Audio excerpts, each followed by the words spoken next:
के मंगल की आरती, पापियों को पाप से है तारती। श्री भागवत भगवान की है आरती, पापियों को पाप से है तारती।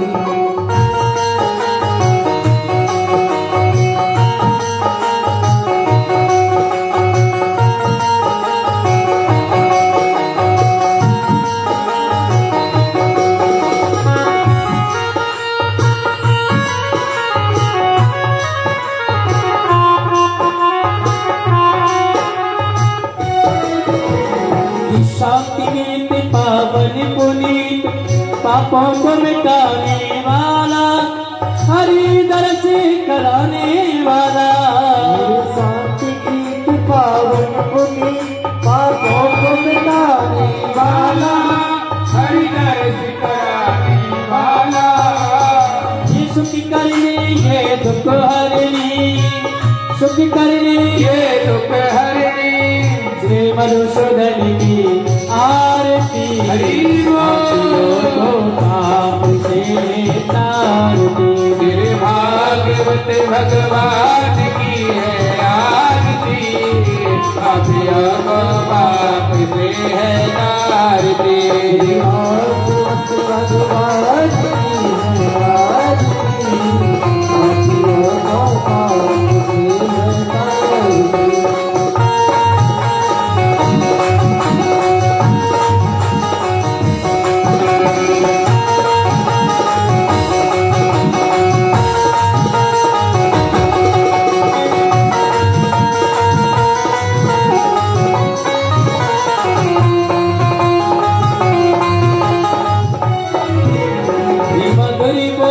जग पलट खोल, सतमा की बताने वाला, बिगड़ी को बनाने वाला।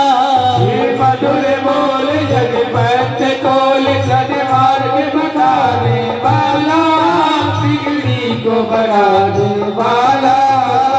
श्री राम यही घनश्याम यही, श्री राम यही घनश्याम यही, प्रभु के महिमा की आरती, हरि पाप से तारती। श्री भागवत भगवान की है आरती, पापियों को पाप से है तारती। श्री भागवत भगवान की है आरती, पापियों को पाप से है तारती। श्री भागवत भगवान की है आरती, पापियों को पाप से है तारती। हाँ, पापियों को पाप से है तारती।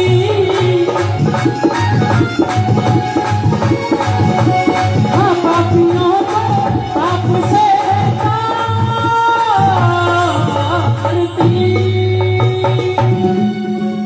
ओम जलेन शीतले कर्णं पुष्पे देवादिवन्दनम्, आरोग्यार्थे आत्माभिवन्दनं देवाभिवन्दनं जलं समर्पयामि। द्योः शान्तिरन्तर्जगुं शान्ति, पृथिवी शान्तिरापः शान्तिरोपदयः शान्ति, वनस्पतयः शान्तिर्विश्वे देवा शान्ति, ब्रह्मा शान्ति, सर्वगुं शान्ति, शान्तिरेव शान्ति, सावा शान्तिरिति। मंत्रपुष्पाञ्जलियो मे जगनेनादिग्नमयजन्त देवास्तानि धर्माणि व्रतभाग्यासन्ना, देहनाकं महिमानः सजन्मपूर्वे सात्याः सात्तिदेवाः नानासुवर्णमुद्मानि यथात्कालोद्भवानि च उद्भवाञ्जलिर्मया दत्ता ग्रहणा परमेश्वरः। भूरो त्रिपुरांसोत्तमाय नमो नमः। पंचोत्पांजलिं समर्पयामि।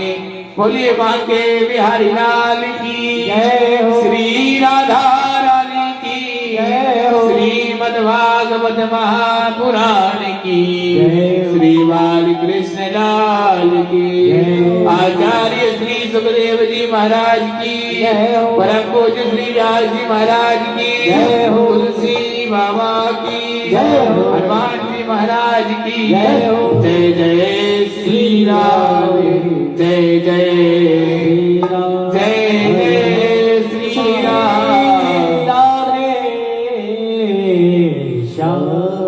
सभी अपना अपना स्थान ग्रहण करेंगे, सभी विराजमान हो जाएंगे। आइए हम सभी परम पूज्य श्री व्यास जी महाराज के चरणों में प्राप्त करते हुए प्रार्थना करेंगे। हे व्यास जी महाराज, अपनी पावन उज्ज्वल अमृतमय वाणी से दिव्य श्रीमद् भागवत कथा का संस्वादन कराकर सभी भक्तों को धन्य धन्य धन्य करें। एक बार सभी बड़े भाव से बोलेंगे, बोलिए परम पूज्य श्री व्यास जी महाराज की जय, श्री हनुमान जी महाराज की जय। जय जय श्री राम।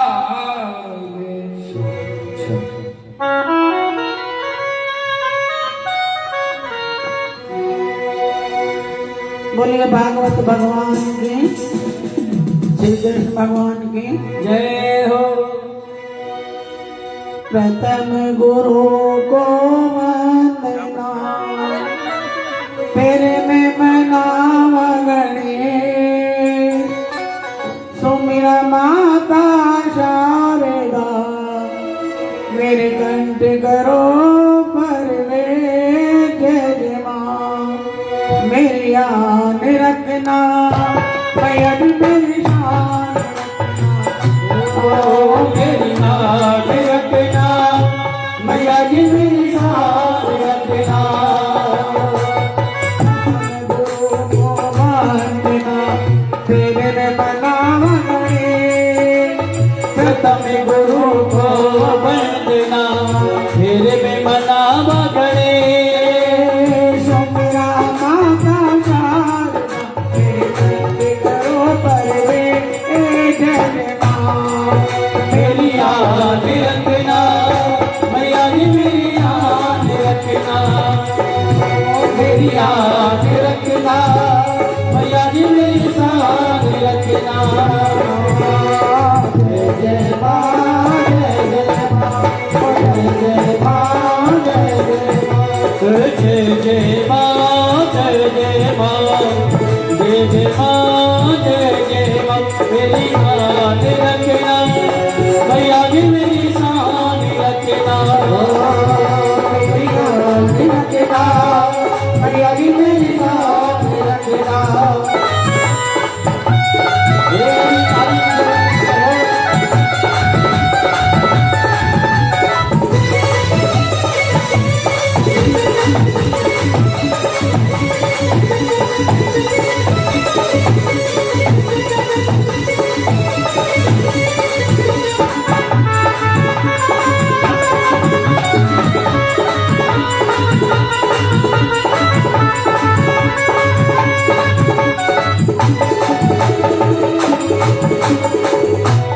मेरे गुरु चरण सरोज रज, निज मन मुकुर सुधार, श्री गुरु चरण सरोज रज, निज मन मुकुर सुधार, श्री गुरु चरण सरोज रज, निज मन मुकुर सुधार। वर्णो रघुवर विमल जसो, जोदायक फलिता मैया जी मेरी आन रखना, मैया जी मेरी शान रखना, ओ मेरी आन रखना मैया जी मेरी शान रखना।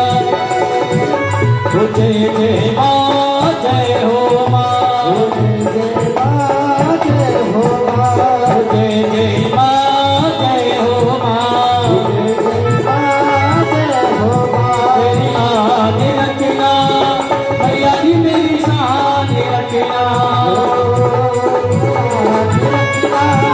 मैया जी मेरी शान रखना।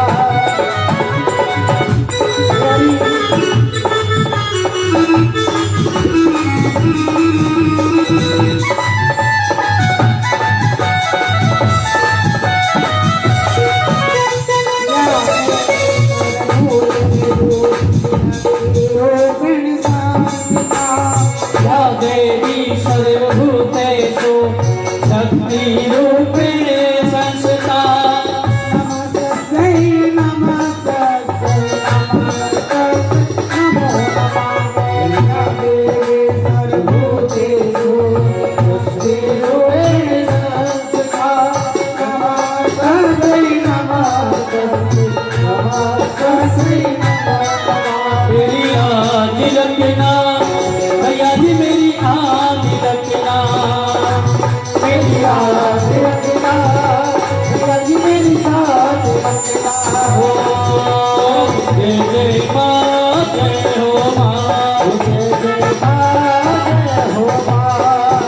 जय माँ जय हो माँ जय हो माँ आने रखना मैया जी मेरी शान रखना मेरी आस रखना यदि मेरी साथ रखना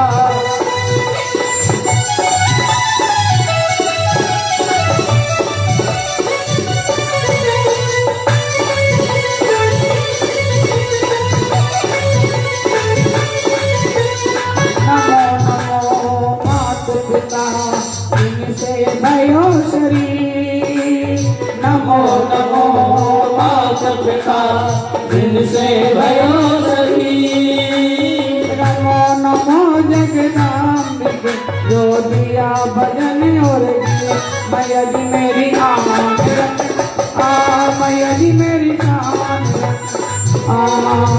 मेरी आन रखना मैया जी मेरी शान रखना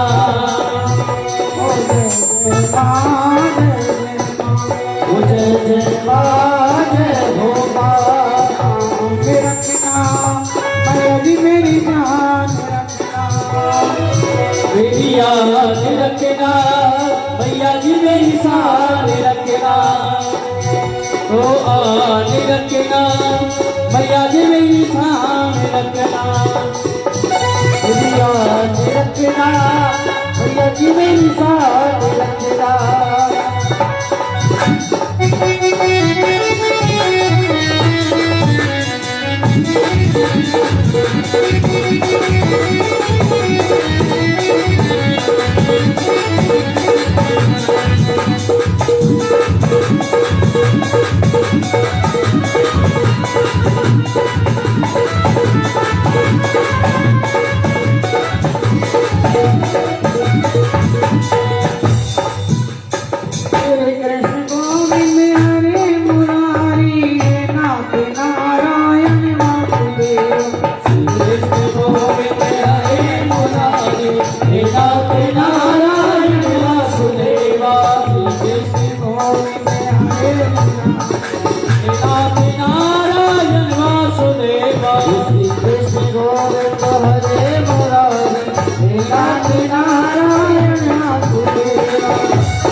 नारायण वासुदेवा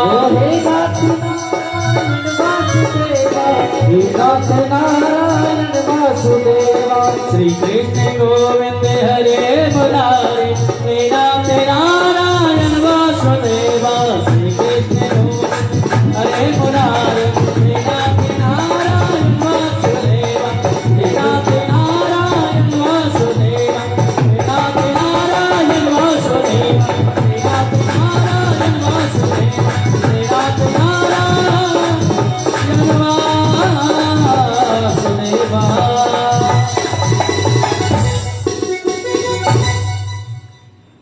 बोलिए श्री कृष्ण भगवान की जय हो भागवत भगवान की जय हो सुखदेव महाराज की।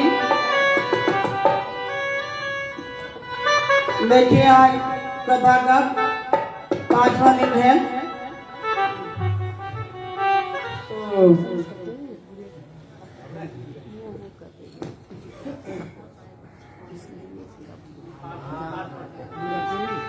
तो अभी 4 दिन में जो भी कथा सृष्टि की रचना से लेके भागवत कैसे हुआ, कैसे शुरू हुआ, किस किसने किसको सुनाया, सभी कथाएं हो चुकी हैं। प्रभु जी का जन्म हो चुका है, कृष्ण भगवान का, राम जी का, और सभी चीजें यहाँ तक संपन्न भगवान की दया से, कृपा से, विष्णु भगवान की कृपा से बहुत अच्छी हो गई हैं। तो आज हम, कल भगवान का जन्म हुआ था और आज हम उनकी लीलाएं बताएंगे कि भगवान ने अपनी लीलाओं के कारण कैसे सबका उद्धार किया और अपनी लीलाएं दिखा दिखा के उनको सबको तार दिया खेल खेल में। और उसके बाद उनका नंद उत्सव होगा। अभी पहले एक भजन से उनकी लय में, उनके चरणों में और उनके ध्यान में लग के हम ये आगे का प्रोग्राम शुरू करेंगे। बोलिए श्री कृष्ण भगवान की।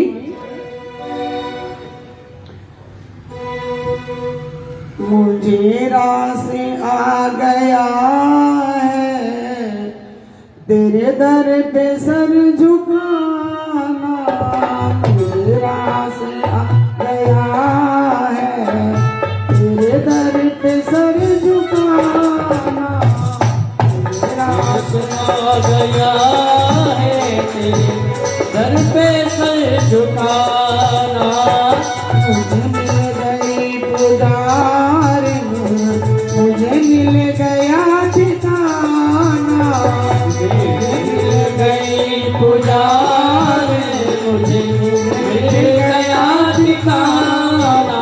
ओ तेरा से आ गया है तेरे दर पे सर झुकाना, तेरा से आ गया है तेरे दर पे सर झुकाना। मुझे कौन जानता था तेरी बंदगी से पहले, मुझे कौन जानता था तेरी बंदगी से पहले, तेरी याद ने बना दी मेरी जिंदगी फसाना, तेरी याद में बना दी मेरी जिंदगी फसाना। तेरा से आ गया है तेरे दर पे सर झुकाना, तेरा से आ गया है तेरे घर पे सर झुकाना।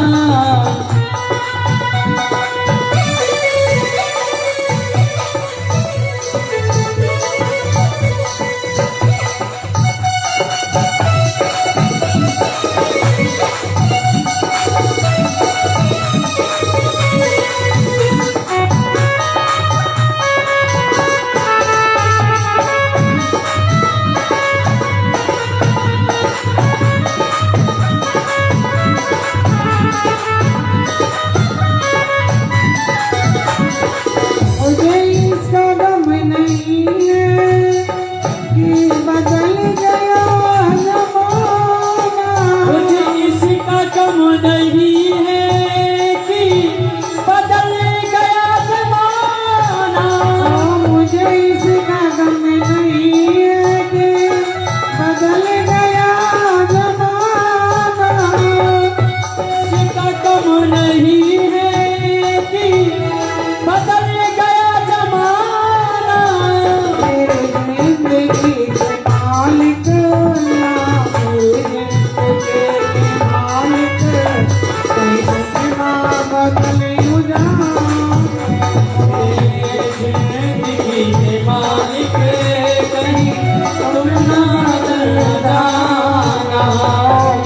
जिंदगी के मालिक तुम बदल न जाना, मेरे जिंदगी के मालिक कहीं तुम बदल न जाना।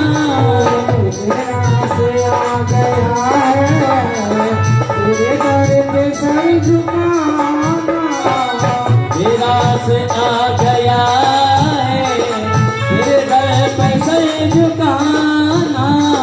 तुम्हें मिल गए पुजारी, मुझे मिल गया ठिकाना, मिल गई पुजारी, मुझे मिल गया ठिकाना।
मेरे मन में बस गई है।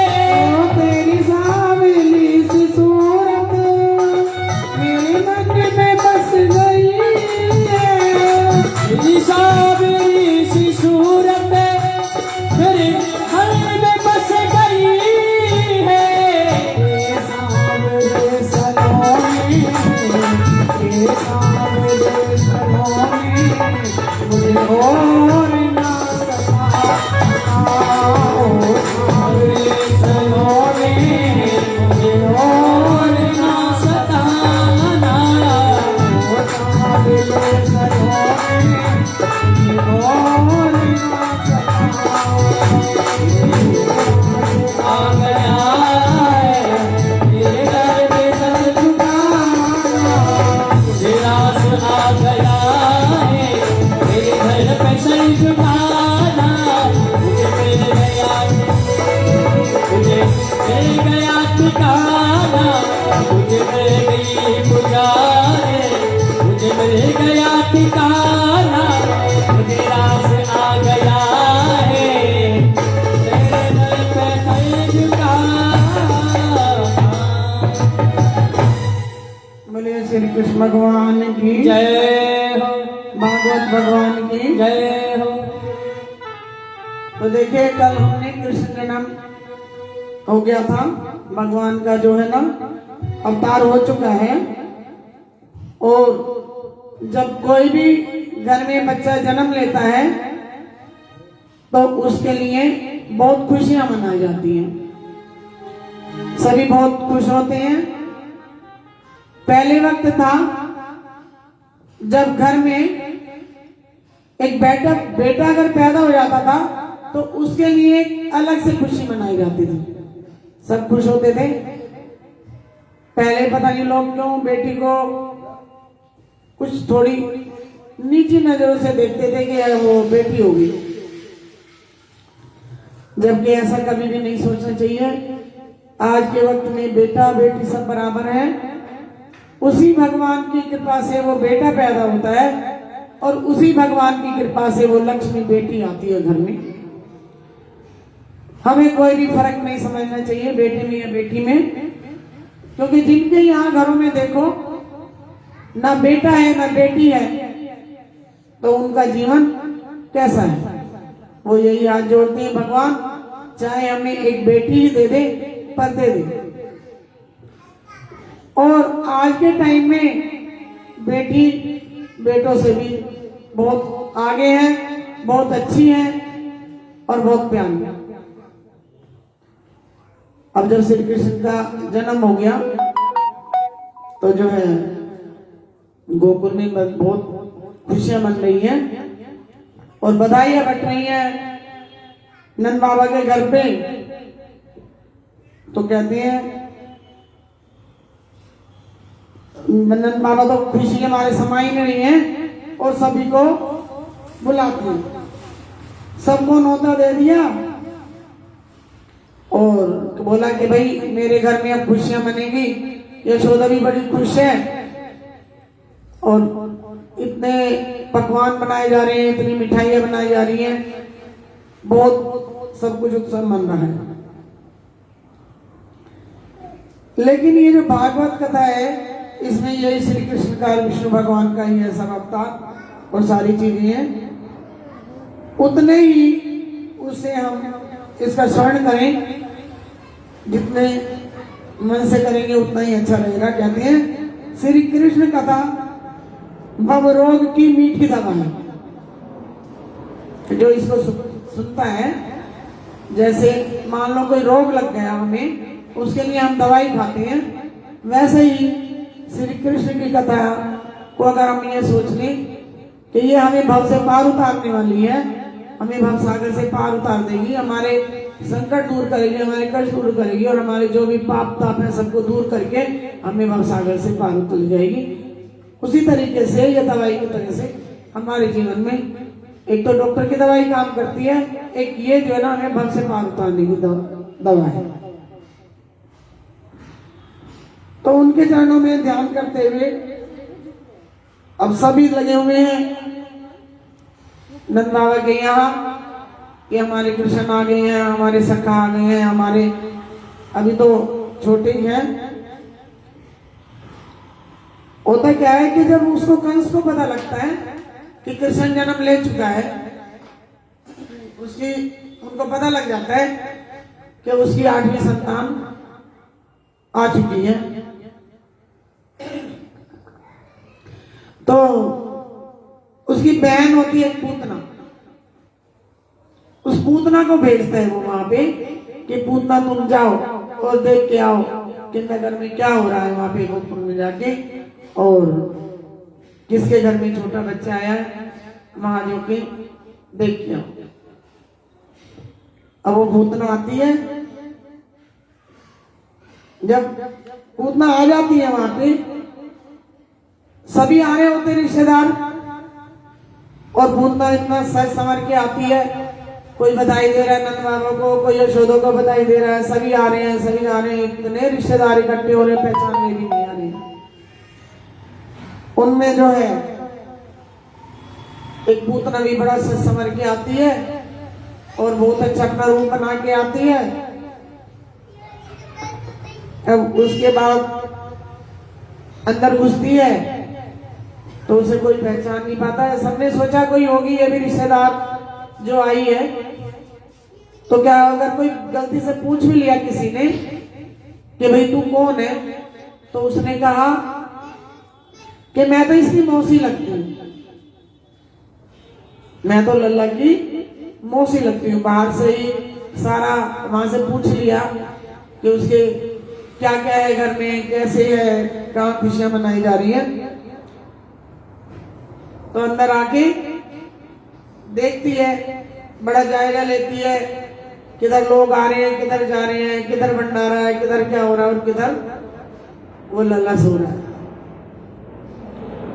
अब आ जाती है, उनके रूम तक पहुंच जाती है। कृष्ण के वो सो रहे होते हैं पल्ली में, लेकिन वो तो अंदर ही आमी है। जब आंख बंद के सो रहे होते हैं तो उनका ध्यान होता है वहीं पे, और जब ध्यान लगाती हैं तो उनको पता लग जाता है कि पूतना आ गई है। बड़े दुखी होते हैं, कहते हैं बताओ बाबा ने इतना, मेरी मैया ने सब कुछ इतना इंतजाम किया हुआ है, इतनी मिठाई बन रही है, इतना सब कुछ बन रहा है, और मैं तो मीठा मीठा खाऊंगा, और ये मुझे जहर पिलाने कहां से आ गई, मेरे रंग में धुएं डालने। सोच रहे होते हैं, पर कहते हैं ठीक है पूतना, तेरा उद्धार तो मेरे से ही होना है, आ जा। वो चली जाती है, बड़ा मौका लगाती है, इधर उधर देखती है, कोई देख तो नहीं रहा है। कृष्ण भगवान पालने में झूल रहे हैं, और बहुत तान झान करके और फट से उसे उठा लेती है अपनी गोद में। गोद में उठा के और उसको थोड़ी देर तो उसको खिलाती है, दिखावा करती है, और फिर उसके मुंह में अपना स्तन दे देती है, दूध दे देती है कि ले लल्ला तू पी ले। तो लल्ला को तो पता था। एक आदमी पूछो तू कौन है, भाई बोले मैं तो इसकी मौसी लगती हूँ।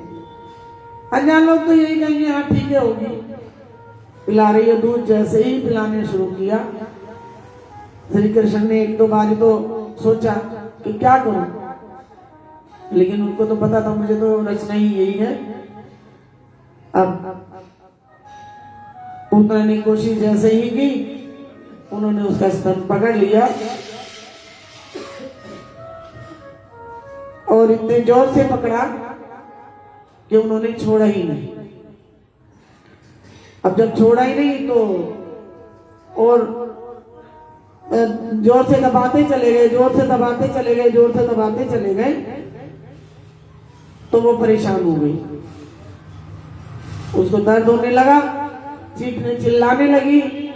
जब चीखने चिल्लाने लगी तो यशोदा माँ और सभी कमरे में आए और उन्होंने देखा लल्ला क्यों चिल्ला रहा है, मैं तो बड़े प्यार से सुला के आई थी उसको, कौन आ गया उसके पास ऐसा। जाके देखती है यशोदा माँ तो तब तक तो पहुंचती नहीं है। अब स्तन जब उसके मुंह में चला, चीखती है, चिल्लाती है, और इतने जोर से उनके खींचते हैं कि उनके प्राण निकाल देती है उसके द्वारा। जब देखती है तो वो निडाल होकर गिर जाती है, और जैसे ही वो चिल्लाती है, चीखती है, सभी चिल्लाते हैं, सभी बोलते हैं कि इतनी आवाज कहां से आ रही है, कौन चिल्ला रहा है, कौन चिल्ला रहा है, कौन है। तो सब आके देखते हैं तो वो निडाल इतनी मोटी तंदुरुस्त पड़ी हुई है जमीन पे। अब सब देख के सब डर जाते हैं कि ये राक्षसी रूप कौन आ गई है, ये तो हमारे इसमें से नहीं है, और लल्ला तो ठीक है, इसने क्या किया। सब देखते हैं लल्ला तो पल्ले में झूल रहे होते हैं बड़े ध्यान से, बड़े खुश मगन होके। अब यशोदा माँ आती है, देखती है, अरे मेरे लल्ला को कुछ नहीं हो गया। सभी देखते हैं, फिर उसको देखते हैं, पहले लल्ला को देखते हैं, उसमें नजर नहीं जाती, फिर उसमें नजर जाती है, पड़ी हुई है। सभी देखते हैं उसको, ये राक्षसी कौन आ गई है यहाँ पे। लल्ला को तो कुछ नहीं हो गया, लेकिन उनकी लीला का किसी को भी नहीं पता लगता है कि इसको किसने मारा, क्या हुआ। सभी पूछते हैं ये आई भी है, इसको मार भी दिया, किसने मार दिया। जब देखते हैं सब उसे दिखवाते हैं, कभी देखो तो सही, ये जिंदा है या मर गई है, क्या हुआ है। तो उसके प्राण के रूप उड़ गई होती है। अब किसी की समझ में कुछ भी नहीं होता है, और उसको बाहर ले जाते हैं और जो है ना उसको कर देते हैं। इस तरीके से उन्होंने अपने ही बाल रूप में उसको मारा, उसका उद्धार कर दिया। बोलिए श्री कृष्ण भगवान की एक लीला तो उनकी सबसे पहली ये थी। अब कंस को जब पता लग जाता है कि हाँ वो तो मेरी बहन तो मर गई, उसके बाद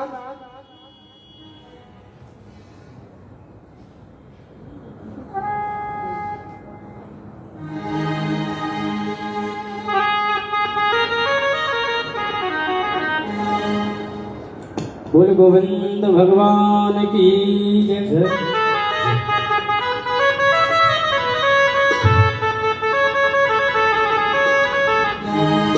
और तुम रूठे रहो मोहन, हम तुम्हें मना लेंगे। तुम रूठे रहो मोहन, हम तुम्हें मना लेंगे। तुम रूठे रहो मोहन, हम तुम्हें मना लेंगे। तुम रूठे रहो मोहन, हम तुम्हें मना लेंगे। तुम रूठे रहो मोहन, हम तुम्हें मना लेंगे। तुम रूठे रहो मोहन, हम तुम्हें मना लेंगे। तुम रूठे रहो मोहन, तुम्हें मना लेंगे। आहो में असर होगा, आहो में असर होगा, घर बैठे बुला लेंगे। आहो में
कहते थे मोहन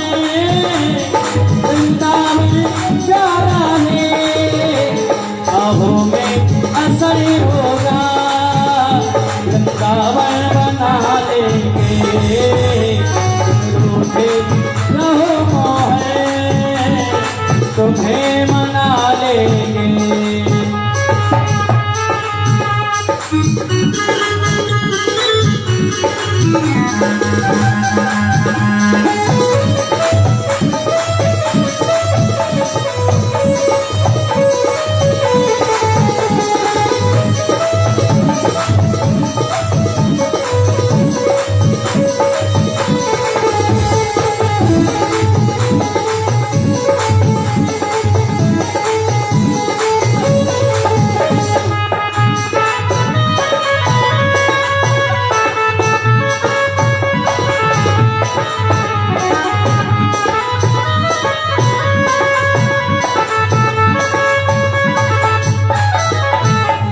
तुम कहते थे मोहन मुझ माखन प्यारा है, तुम कहते थे मोहन मुझ माखन प्यारा है।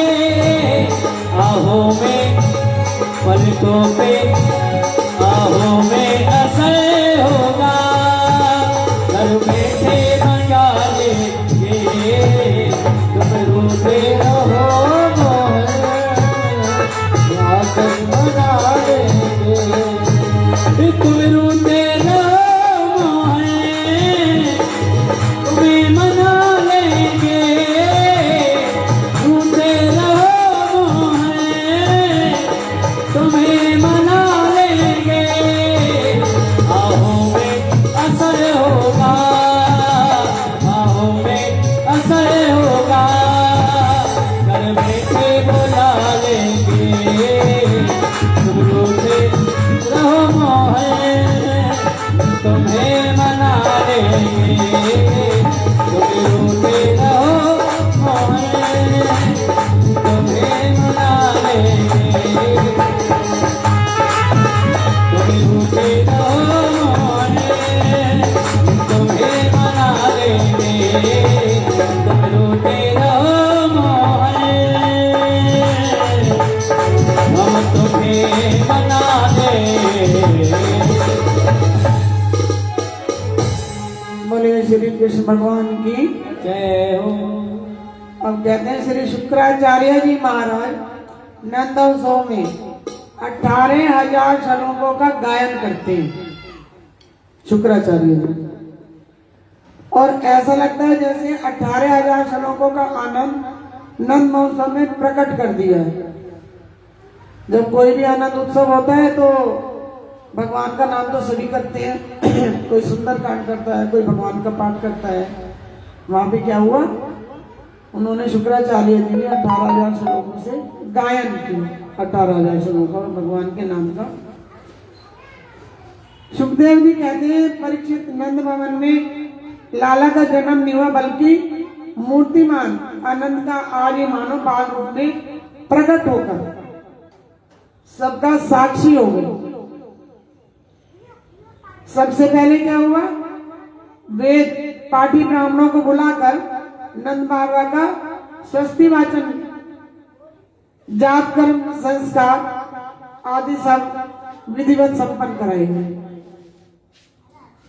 2 लाख गाय और अन्न के साथ बड़े विशाल पर्वत बनाकर ब्राह्मणों को भेंट किए गए। गोपी ग्वाल 84 कोस के ब्रज देश परदेश से भागते भागते दौड़े चले आ रहे हैं और गोपियां लाला को आशीर्वाद दे रही हैं। पहले इतनी गाड़ियां कारें कोई बसें नहीं होती थी, लोग पैदल चल चल के जाते थे इतनी दूर, पता नहीं 2 दिन 3 दिन 4 दिन से पहले चलना शुरू करते थे, और लेकिन जहाँ उत्सव होता था वहां पहुंच जाते थे। और ये तो भगवान प्रभु राम कृष्ण का जन्म उत्सव था। सबको पता था नंद बाबा इतने पैसे वाले हैं, खूब लुटा रहे हैं, कहीं किसी को मोती लुटा रहे हैं, कहीं किसी को सोना लुटा रहे हैं, कहीं किसी को चांदी लुटा रहे हैं, कहीं किसी को हीरे लुटा रहे हैं। ये सब वो लुटा रहे थे। वो कहते हैं अरे मैया तेरा लाला 1000 वर्ष तक ब्रजवासियों की रक्षा करेगा। यह आशीर्वाद गोपियों ने लाला को दिया। ग्वाल बाल एक दूसरे की दधी शीर की बरसात कर रहे हैं, भवन क्षीर सागर की तरह दृष्टिगोचर हो रहा है। उदारमान होकर नंद बाबा आज ही हाथ लगता वही लुटा देते हैं, जो हाथ लगे, जो हाथ में आ जाए उसी को लुटा रहे हैं। नंद बाबा का मन इतना विशाल हो गया कि आज लाला के जन्म उत्सव में अपना सर्वस्व लुटाए जा रहे हैं और यात्रियों को शुद्ध मागध बंदीगण इतने बहुमूल्य रत्न पुरुषों से नंद बाबा के घर में भर भर कर ले जा रहे हैं सब। और जिसको भी पता लग रहा है भाई इतना वहां तो सब कुछ लुट रहा है, सभी भाग बांट के आ रहे हैं, हमें भी मिलेगा, हमें भी मिलेगा। कोई किसी को कह रहा है हमें तो देखो चांदी का लोटा मिला है, कोई कह रहा है हमें सोने का थाल मिला है। एक दूसरे से पूछ रहे हैं अच्छा तुझे तो सोने का मिल गया, तो हम चांदी का नहीं लेते, हम भी सोने का ही लेके आते हैं। पूछ रहे हैं नंद बाबा के कितने गेट हैं, अरे तुमने कौन से गेट से लिया ये मुझे बता दे। वो बताता है 2 नंबर गेट से मिल रहा है। अच्छा उसी को एक पहुंच जाता है, वहां से थाल सोने का भी थाल नहीं आता है। फिर आगे चलते हैं किसी को हीरे का मिल रहे हैं थाल में भर के, वो उससे पूछते हैं तुम्हें कहाँ से मिले, कौन से गेट से मिले, वो बताते हैं 5 नंबर गेट से मिले। वो उधर भी भागते हैं, अच्छा हम तो हीरे मोती भी लेके आते हैं। ऐसे नंद बाबा लुटा रहे हैं। भगवती ऐसा लग रहा है जैसे भगवती लक्ष्मी जो है सो भी चलकर उनके दरवाजे पे आ गई। आज नंद बाबा के आंगन में क्या है, मस्ती छाई हुई है। अचानक नंद बाबा को सपना आया। क्या सपना आया, क्या याद आया कि हर साल कंस को जो है ना हम कर देते हैं, कर आज तक वो इनकम टैक्स है ना, इनकम टैक्स को ही पहले कर बोला जाता है। कर और इनकम टैक्स एक ही बात है। इनकम टैक्स इंग्लिश में है वो कर, लेकिन वो कौन लेता था, क्योंकि कंस ने कब्जा कर चुका था ना हर जगह, तो वो कंस को देना पड़ता था हर साल एक। अब वो कहने लगे नंद बाबा कि अगर तारीख निकल गई तो मुझे जिंदा नहीं छोड़ेगा और मैं जो है ना वो देख के आता हूँ। वो कंस के यहाँ चल पहुंच जाते हैं। इसलिए तुरंत कुछ ग्वालपालों को गोपी की रक्षा का भार सौंपकर नंद बाबा मथुरा चले जाते हैं। नंद बाबा मथुरा पहुंचकर कंस को कर दिया और श्री वासुदेव ने देख लिया। वासुदेव जी नंद को देखते ही चिंतित हो गए, मैं तो अपना लाला को सुरक्षित छोड़ के आया था और नंद बाबा मथुरा में डोल रहे हैं, तो भाई इसकी देखभाल कौन करेगा। लेकिन उस वासुदेव को भी नहीं पता था कि नंद बाबा क्या तैयारी करके आए हैं, वहां पे क्या उत्सव चल रहा है क्या, क्योंकि वो तो वहां पे कंस के कारागार में थे, उसके बंधे हुए थे। उन्होंने कहा नंद बाबा राम राम। नंद बाबा बोले राम राम भैया, कहो कैसे हो। तो वासुदेव जी बोले हम तो बिल्कुल ठीक है, पर बाबा तुम कैसे हो। अरे तुम भले ही बताओ, पर मुझे खबर लग गई है तेरे बुढ़ापे 90 साल के हो गए हो, तुम बुढ़ापे में उम्र में छोरा हुआ तुम्हें, तूने मुझे खबर नहीं दी, तू कैसा मेरा मित्र है। नंद बाबा हाथ जोड़कर बोले वासुदेव भैया तू बुरा मत मानियो, छोरा तो मेरे निश्चित हुआ है, पर तेरे बारे में भी मैंने सुना है 8 छोरे हुए हैं और ये पापी कंस ने सब मार दिए। उससे पहले इतने बच्चे हो चुके थे तो कंस सब मार चुका था, पर आकाश में एक छोरी हुई, वो आकाश में उड़कर चली गई।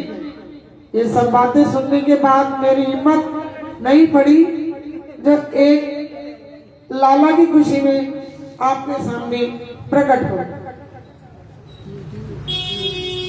कि मैं तुम्हारे सामने प्रकट करूं। अब देखिए वासुदेव जी के हृदय में पुत्र के वियोग का शोक है, मतलब उसको पता है, और फिर भी नंद बाबा से ऐसे पूछ रहे अनजान बन के। नंद बाबा के हृदय में पुत्र जन्म का आनंद है, पर वह वासुदेव की शोक में सम्मिलित हो रहे हैं। मैत्री यही है जो एक दूसरे के सुख दुख में शामिल हो, चाहे इसमें शामिल हो ना हो।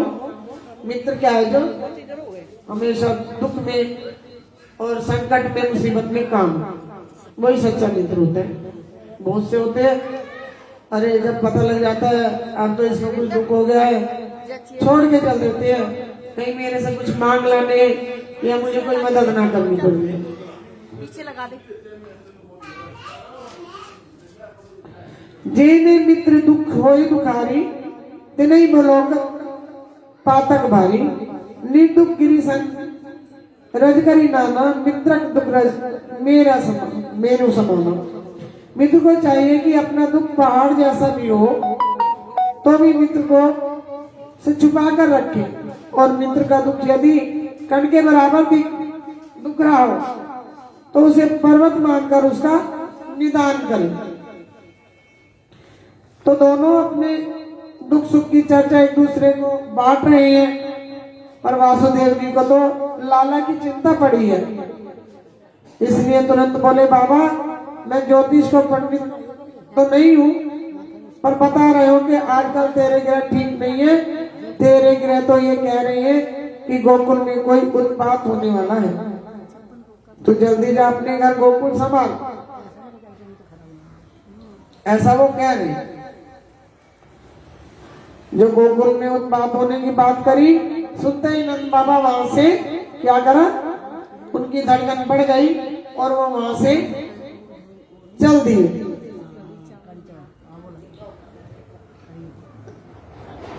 तो जब वो वहां से चल दिए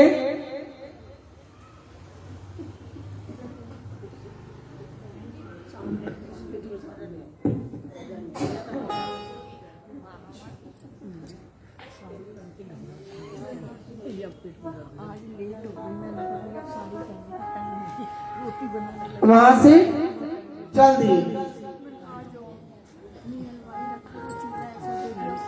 अब वहां आए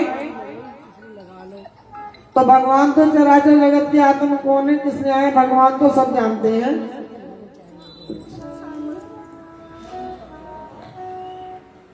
तो जब तक नंद बाबा आए तो पूतना का अंत हो चुका था, वो उसे मार चुके थे। तब नंद बाबा के समझ में आया कि ये पूतना किसने भेजा और कौन है, तो उसका वो तो उद्धार कर ही चुके थे। अब आगे और हम बताते हैं उनकी लीला। तो जब उनका वो हो रहा था, एक और आया, पूतना को तो उन्होंने मार ही दिया, एक तृणवत्र और आ गया उसके बाद, तृणवत्र। एक दिन मैया लाला को खूब उछल कूद खिला रही थी, कन्हैया किलकारी मारकर हंस रहे थे, पर उछलवावे बंद करे सोने लग जाए। मैया के तो हाथ दुखने लगे, ऐसे खिला रही थी हाथों में लेके, जब हाथों में खिलाते खिलाते बार बार रोए और मैया की गोदी में से उछले। मैया ने सोचा ये तो भूखा है, कोई बात नहीं, इसे दूध ही पिला के देख लेती हूँ। और मैया दूध पिला रही है तो तिरछी नगा से देखा, तृणावर्त नाम का एक दैत्य चक्रवात का रूप में धारण किए चला आ रहा है। भगवान मान में मुस्कुराए, मैया तो ज्यादा दूर न चल सकी, सो मामा जी ने उड़न खटोला भेज दिया।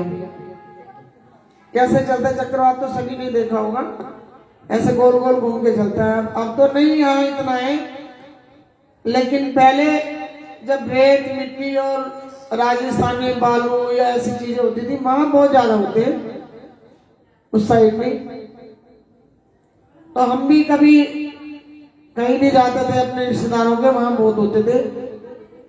और कई जगह इस चक्रवात को भूबलिया भी बोलते थे वो लोग, इसलिए हमें पता है।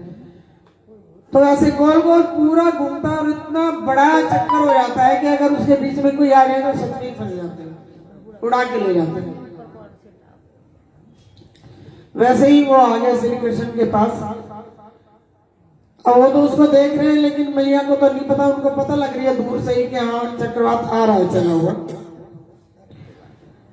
लाला को उठाकर धरती पे बिठाया कि ले, मेरी तो गोद दुखने लगी है, रुक ही नहीं रहा है बार बार, क्योंकि उन्हें तो लीला ही ऐसी करनी थी। और इतना वजन अपना बढ़ा लिया, इतना वजन बढ़ाते गए अपना कि मैया को अपने हाथों में से उसे नीचे उतारना पड़ा। जब नीचे उतार दिया तो बिठा दिया, तो अचानक जो ना उछल कूद करके माधव ने मैया के मन को मोहित कर दिया।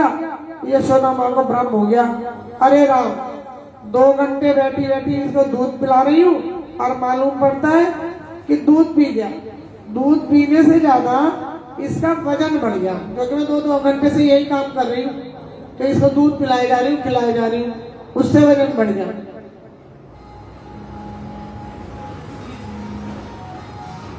तो खेल कूद में दूध हजम कर लेगा, इसलिए नीचे उतार दिया।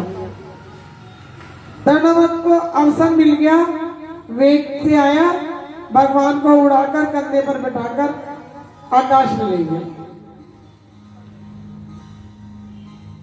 कहीं अब आकाश में जब ले गया वो उड़ा के, तो क्या हुआ, पूरा वृंदावन में घुमा दिया, उसमें घुमा दिया, वृंदावन भी घुमा दिया, गोकुल भी घुमा दिया, सब जगह घुमा दिया। देख रहे हैं, अरे इसने तो मेरा पूरा ब्रिज ही घुमा दिया। कहीं ये गली आ गई, कहीं उनको तो पता है भगवान को तो क्या भी ये 2 नंबर गली आ गई है, छिप्पी गली आ गई है, जो ना मेहरोली की गली आ गई है, बाबा बिरकट की धर्मशाला आ गई, ये काली मंदिर आ गया, ये शशि का घर आ गया, ये भाभी का घर आ गया, ये सबका घर आ गया। ऐसे घूम रहे। तो धोखे से क्या किया कि तनोत ऐसे भगवान ने उसको पकड़ा, मन में शंकित होने लगे, जल्दी जल्दी कहीं बालक के धोखे में कोई काला पत्थर तो नहीं उठा लाया। ये बालक की पहाड़, इतना वजन बढ़ गया, इतना वजन बढ़ा लिया अपना। बोले ये पत्थर है या पहाड़ है, ऐसे लगने लगा उनके। भगवान को हंसी आने लगी, मेरे पत्थर में भी मुझे देखते हैं।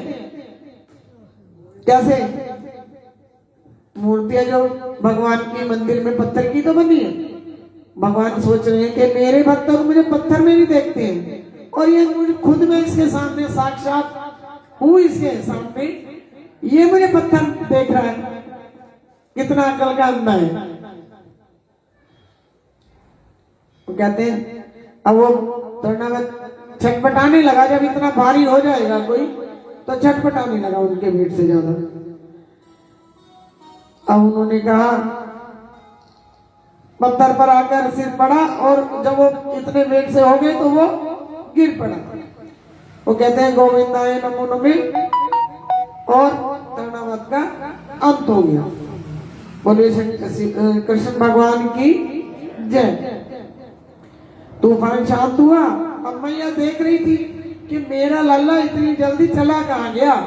अभी तो वो मेरी गोदी में रो रहा था, झपट रहा था, मैं उसे दूध पिलाई जा रही थी, तो अभी चुप नहीं हो रहा था, और मैया को पता नहीं लगा, वो तो चले गए और तृणावत का उतार करके भी आ गया। तब मैया ढूंढ रही है कि मेरा लल्ला चला कहाँ गया। अब जब मैया आई, उन्हें पता लगा कि मेरा लल्ला, तो विचार करने लगी, हे भगवान, हम लोगों को पक्का विश्वास हो गया कि कौन ना कोई जो है ना पापी ने पाप में सब मरे, मैंने गौ को बिगाड़ दिया है, जो रोज रोज कोई ना कोई चली आवे और अपने आप भी मर जावे और लल्ला को भी हमारे को तंग करे। पहले पूतना आ गई, फिर तृणावत आ गया। अब ऐसे अपने समझ को आती हुई लाला को घर में लिया। इसी प्रकार एक दिन मैया लाला को प्रेम से दूध पिला रही थी, स्तनपान करा रही थी। बड़ी देर हो गई, मैया जब लाला को स्तन पिलाना बंद करती है तो लाला रोने लगे, और मैया फिर पिलावे लग जाती है। अब मैया दूध भी पिला रही है और घबरा भी रही है। लाला ज्यादा दूध पिएगा तो पेट खराब हो जाएगा। मैं मैया ने दूध पिलाती लाला के पांव के तलवे में धीरे धीरे उंगली फेरने लगी। सोचते हैं ना कि भाई चल इसने दूध पी लिया, शायद जो है ना ऐसे इसको खिला लूंगी तो ये इधर से ध्यान हटा दूंगी इसका, ऐसे तलवे में गुदगुदी करने लगी, उनकी उंगली फेरने लगी। लाला को गुलगुली लगी और हंसी आ गई। हंसी आ गई तो स्तन अपने आप ही मुंह से छूट गया। मैया प्रसन्न हो गई कि लाला हंस रहे हैं। दूध पीना भी छोड़ दिया, पर हंसते हुए लाला का मुखमंडल जब मैया ने ध्यान से देखा तो खिलखिलाते लाल के मुख के भीतर सारा ब्रह्मांड दिखाई दे। बोले श्री कृष्ण भगवान की जय। अब एक झलक दिखा के ये नदी पहाड़ कैसे दिखे, डर के मारे मैया ने तो तुरंत आंखें बंद कर ली जब वो दिखा रहे थे। अब डरेगा ही, एक बच्चे के मुंह में इतनी चीजें पूरा ब्रह्मांड दिखाई दे रहा है तो माँ को कैसा लगेगा। ये थोड़ी सोचेगी ये भगवान है क्या है, वो तो यही सोचेगी अरे मेरे लल्ला को क्या हो गया, अभी तो वो दो मारे वो आ गए मारने और अभी सूरा सब कुछ दिखाया तो डर गए और डर के आंखें बंद कर ली। तू मेरे पेट खराब होने की चिंता मत कर। वो कहते हैं कि मैया ये सोचा कि मेरे लल्ला का पेट खराब हो गया इसलिए ये उल्टी उल्टी चीजें दिख रही हैं मेरे लल्ला के उसने। एक झलक दिखाकर मानो भगवान क्या चल जाते हो, तू मेरे पेट खराब होने की चिंता मत देख, मेरा पेट कितना बड़ा है, तेरे इस स्तन के पान से मैं तृप्त हो रहा हूं। मतलब इस ब्रह्मांड के अनंत जीव तृप्त हो रहे हैं। प्रभु ने मैया को अपने श्री मुख में 2 बार विश्व दर्शन कराया। एक बार यहाँ दूध पीते पीते, दूसरी बार कब कराया था?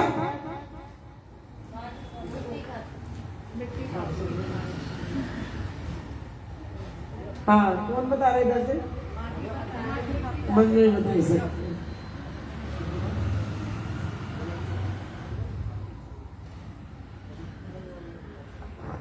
दूसरी बार जब उन्होंने मिट्टी खाई तब दिखाई, क्योंकि मिट्टी खा के आ गए।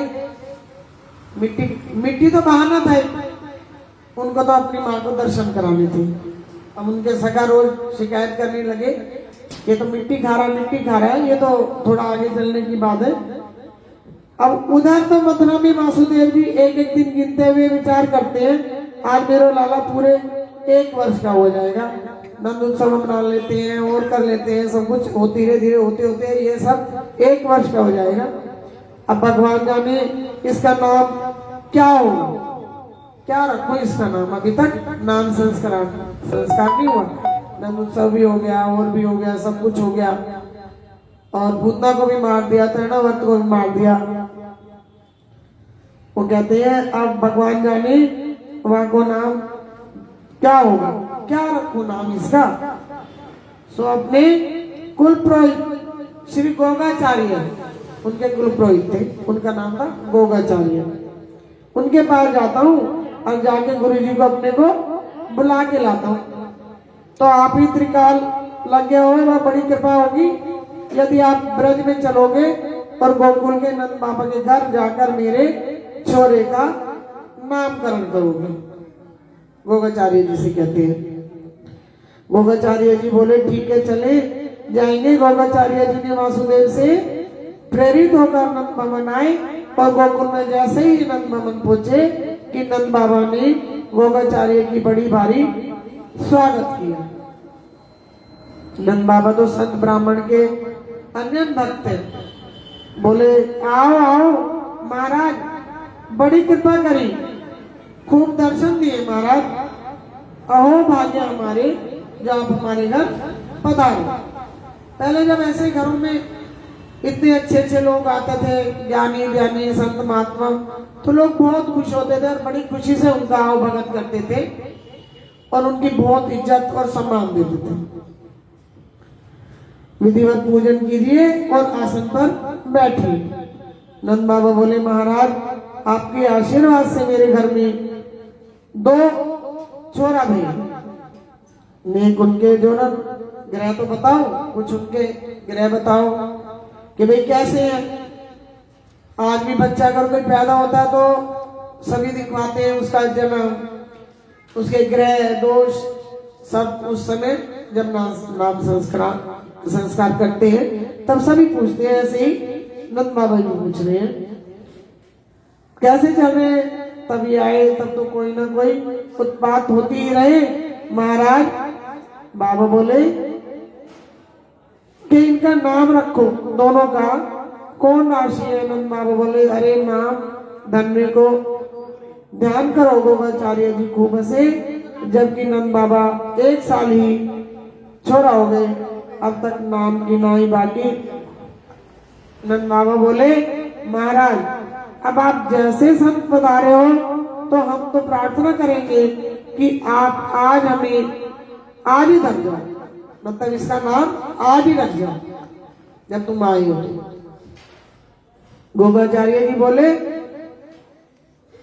नाम तो हम रख देंगे परंतु हमारी एक शर्त है, तुम जानो हम यदुवंशियों के आचार्य हैं।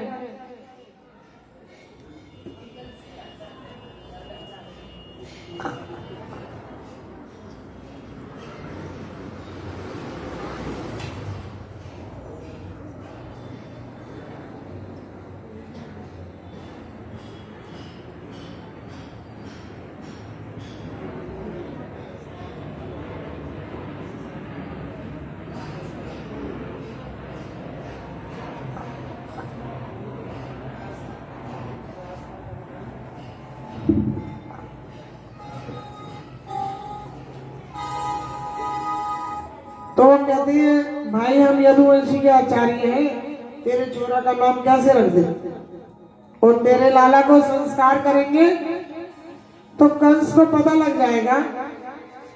तो गोगाचार्य यदुवंशियों के आचार्य होकर नंद के छोरा का नाम कैसे रखे। चले गए तो तेरे लाला को कंस वसुदेव का लाला समझ बैठे तो तेरे ऊपर आफत आ जाएगी।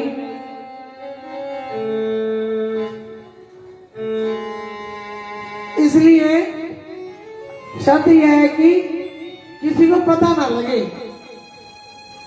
पता है जब एक कोई क्रूर आदमी होता है उससे सभी को डर लगता है, और कंस का तो हम पूरे उसमें राज्य था तो हर कोई ऐसे काम करता हुआ डरता था। लेकिन फिर भी उन्होंने कहा कि मैं तुम्हारे बेटे का नाम संस्कार कर दूंगा, लेकिन कंस को नहीं पता लगना चाहिए ये बात।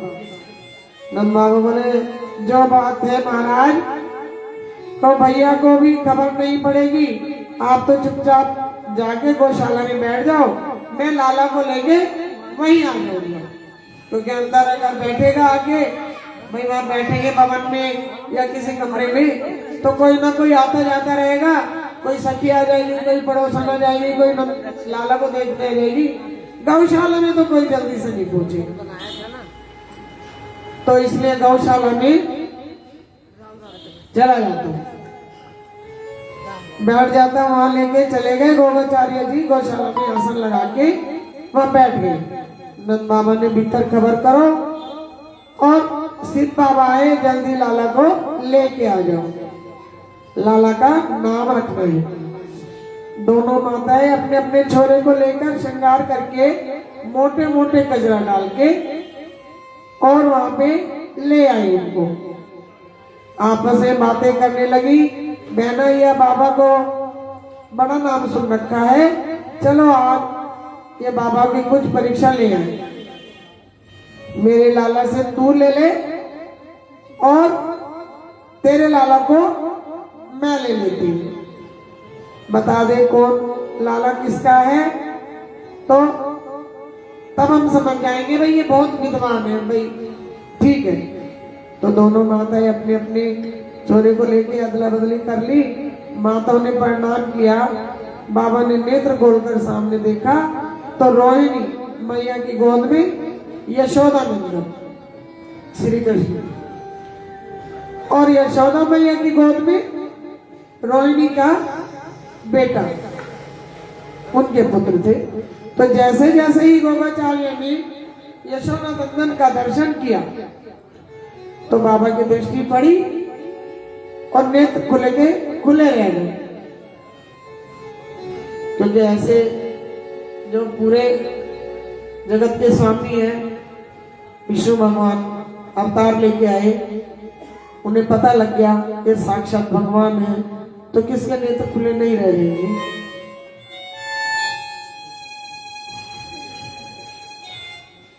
तो निर्गुण निराकार निर्विशेष निरूपक पर ब्रह्म परमात्मा का सगुण साकार बना मेरे सन्मुख। उस दिव्य छटा को इनमें नैनों से निरंतर निहारते रह गए बाबा। आनंद की समाधि लग गई, आंखें खुली की खुली रह गई, ध्याता ध्यान तीनों एक हो गए। मैया तो प्रणाम करके सामने बैठ गई। मैया बैठी बैठी सोच रही है, महाराज आंखें फाड़कर मेरे लाला को क्यों देख रहे हैं, क्योंकि मैया को तो नहीं पता था अभी तक कि ये लाला जो मेरे यहाँ आया है कौन है। अब वो तो जान उनको भी नहीं रही है अपने लाला को, ना उनको जान रही है कि भाई ये क्यों इसको आंखें फाड़ के देख रहे हैं। अब पर मैया बैठे बैठे पूरे घंटा भर हो गया, बाबा कुछ बोले ना चाले, ऐसे ही देखते रहे। बाबा अपनी सुध खो के बैठ गए। बाबा को याद ही नहीं रहा कि ये बच्चे मेरे पास आए हैं और मैंने किस लिए बुलाए हैं, बस वो तो उनमें खो गए। जब 1 घंटा हो गया मैया को इंतजार करते हुए, उन्होंने कहा बाबा क्या हो गया तुम्हें, ना तो तुम हिल रहे हो ना डुल रहे हो और कुछ भी नहीं कर रहे हो। ये तो उन्होंने कहा मैया क्या बताऊं हे भगवान, मुझे तो मालूम चले तो ये बाबा है, मेरे ही घर कलंक लगाने को तो नहीं आई है। ऐसे कि भाई उन्होंने सोचा ये ना हिल रहे हैं ना डुल रहे हैं ना बोल रहे हैं, इस तरीके से हो गए, तो मुझे घर में मेरे घर में तो कलंक लगाने नहीं आ गए, कहीं कुछ हो तो नहीं गया इनको। तो जब बाबा की समाधि खुली, सावधान होकर बाबा मुस्कुराकर बोले, हाँ हाँ मैया मैंने तेरे छोरा का नाम सोच लिया। मैया बोली जय हो महाराज, ऐसे नाम सोचो कि मैं सोच में पड़ गई। बाबा अब कृपा करके जल्दी बताओ कि नाम क्या विचार किया, क्या नाम रखने का विचार किया, कौन सा नाम रखना है। बाबा मन ही मन सोचने लगे, आया था नाम देने को, पर यहाँ तो मैं अपने ही नाम भूल गया। इतने मतलब मनमुग्ध हो गए उनके दर्शन करके।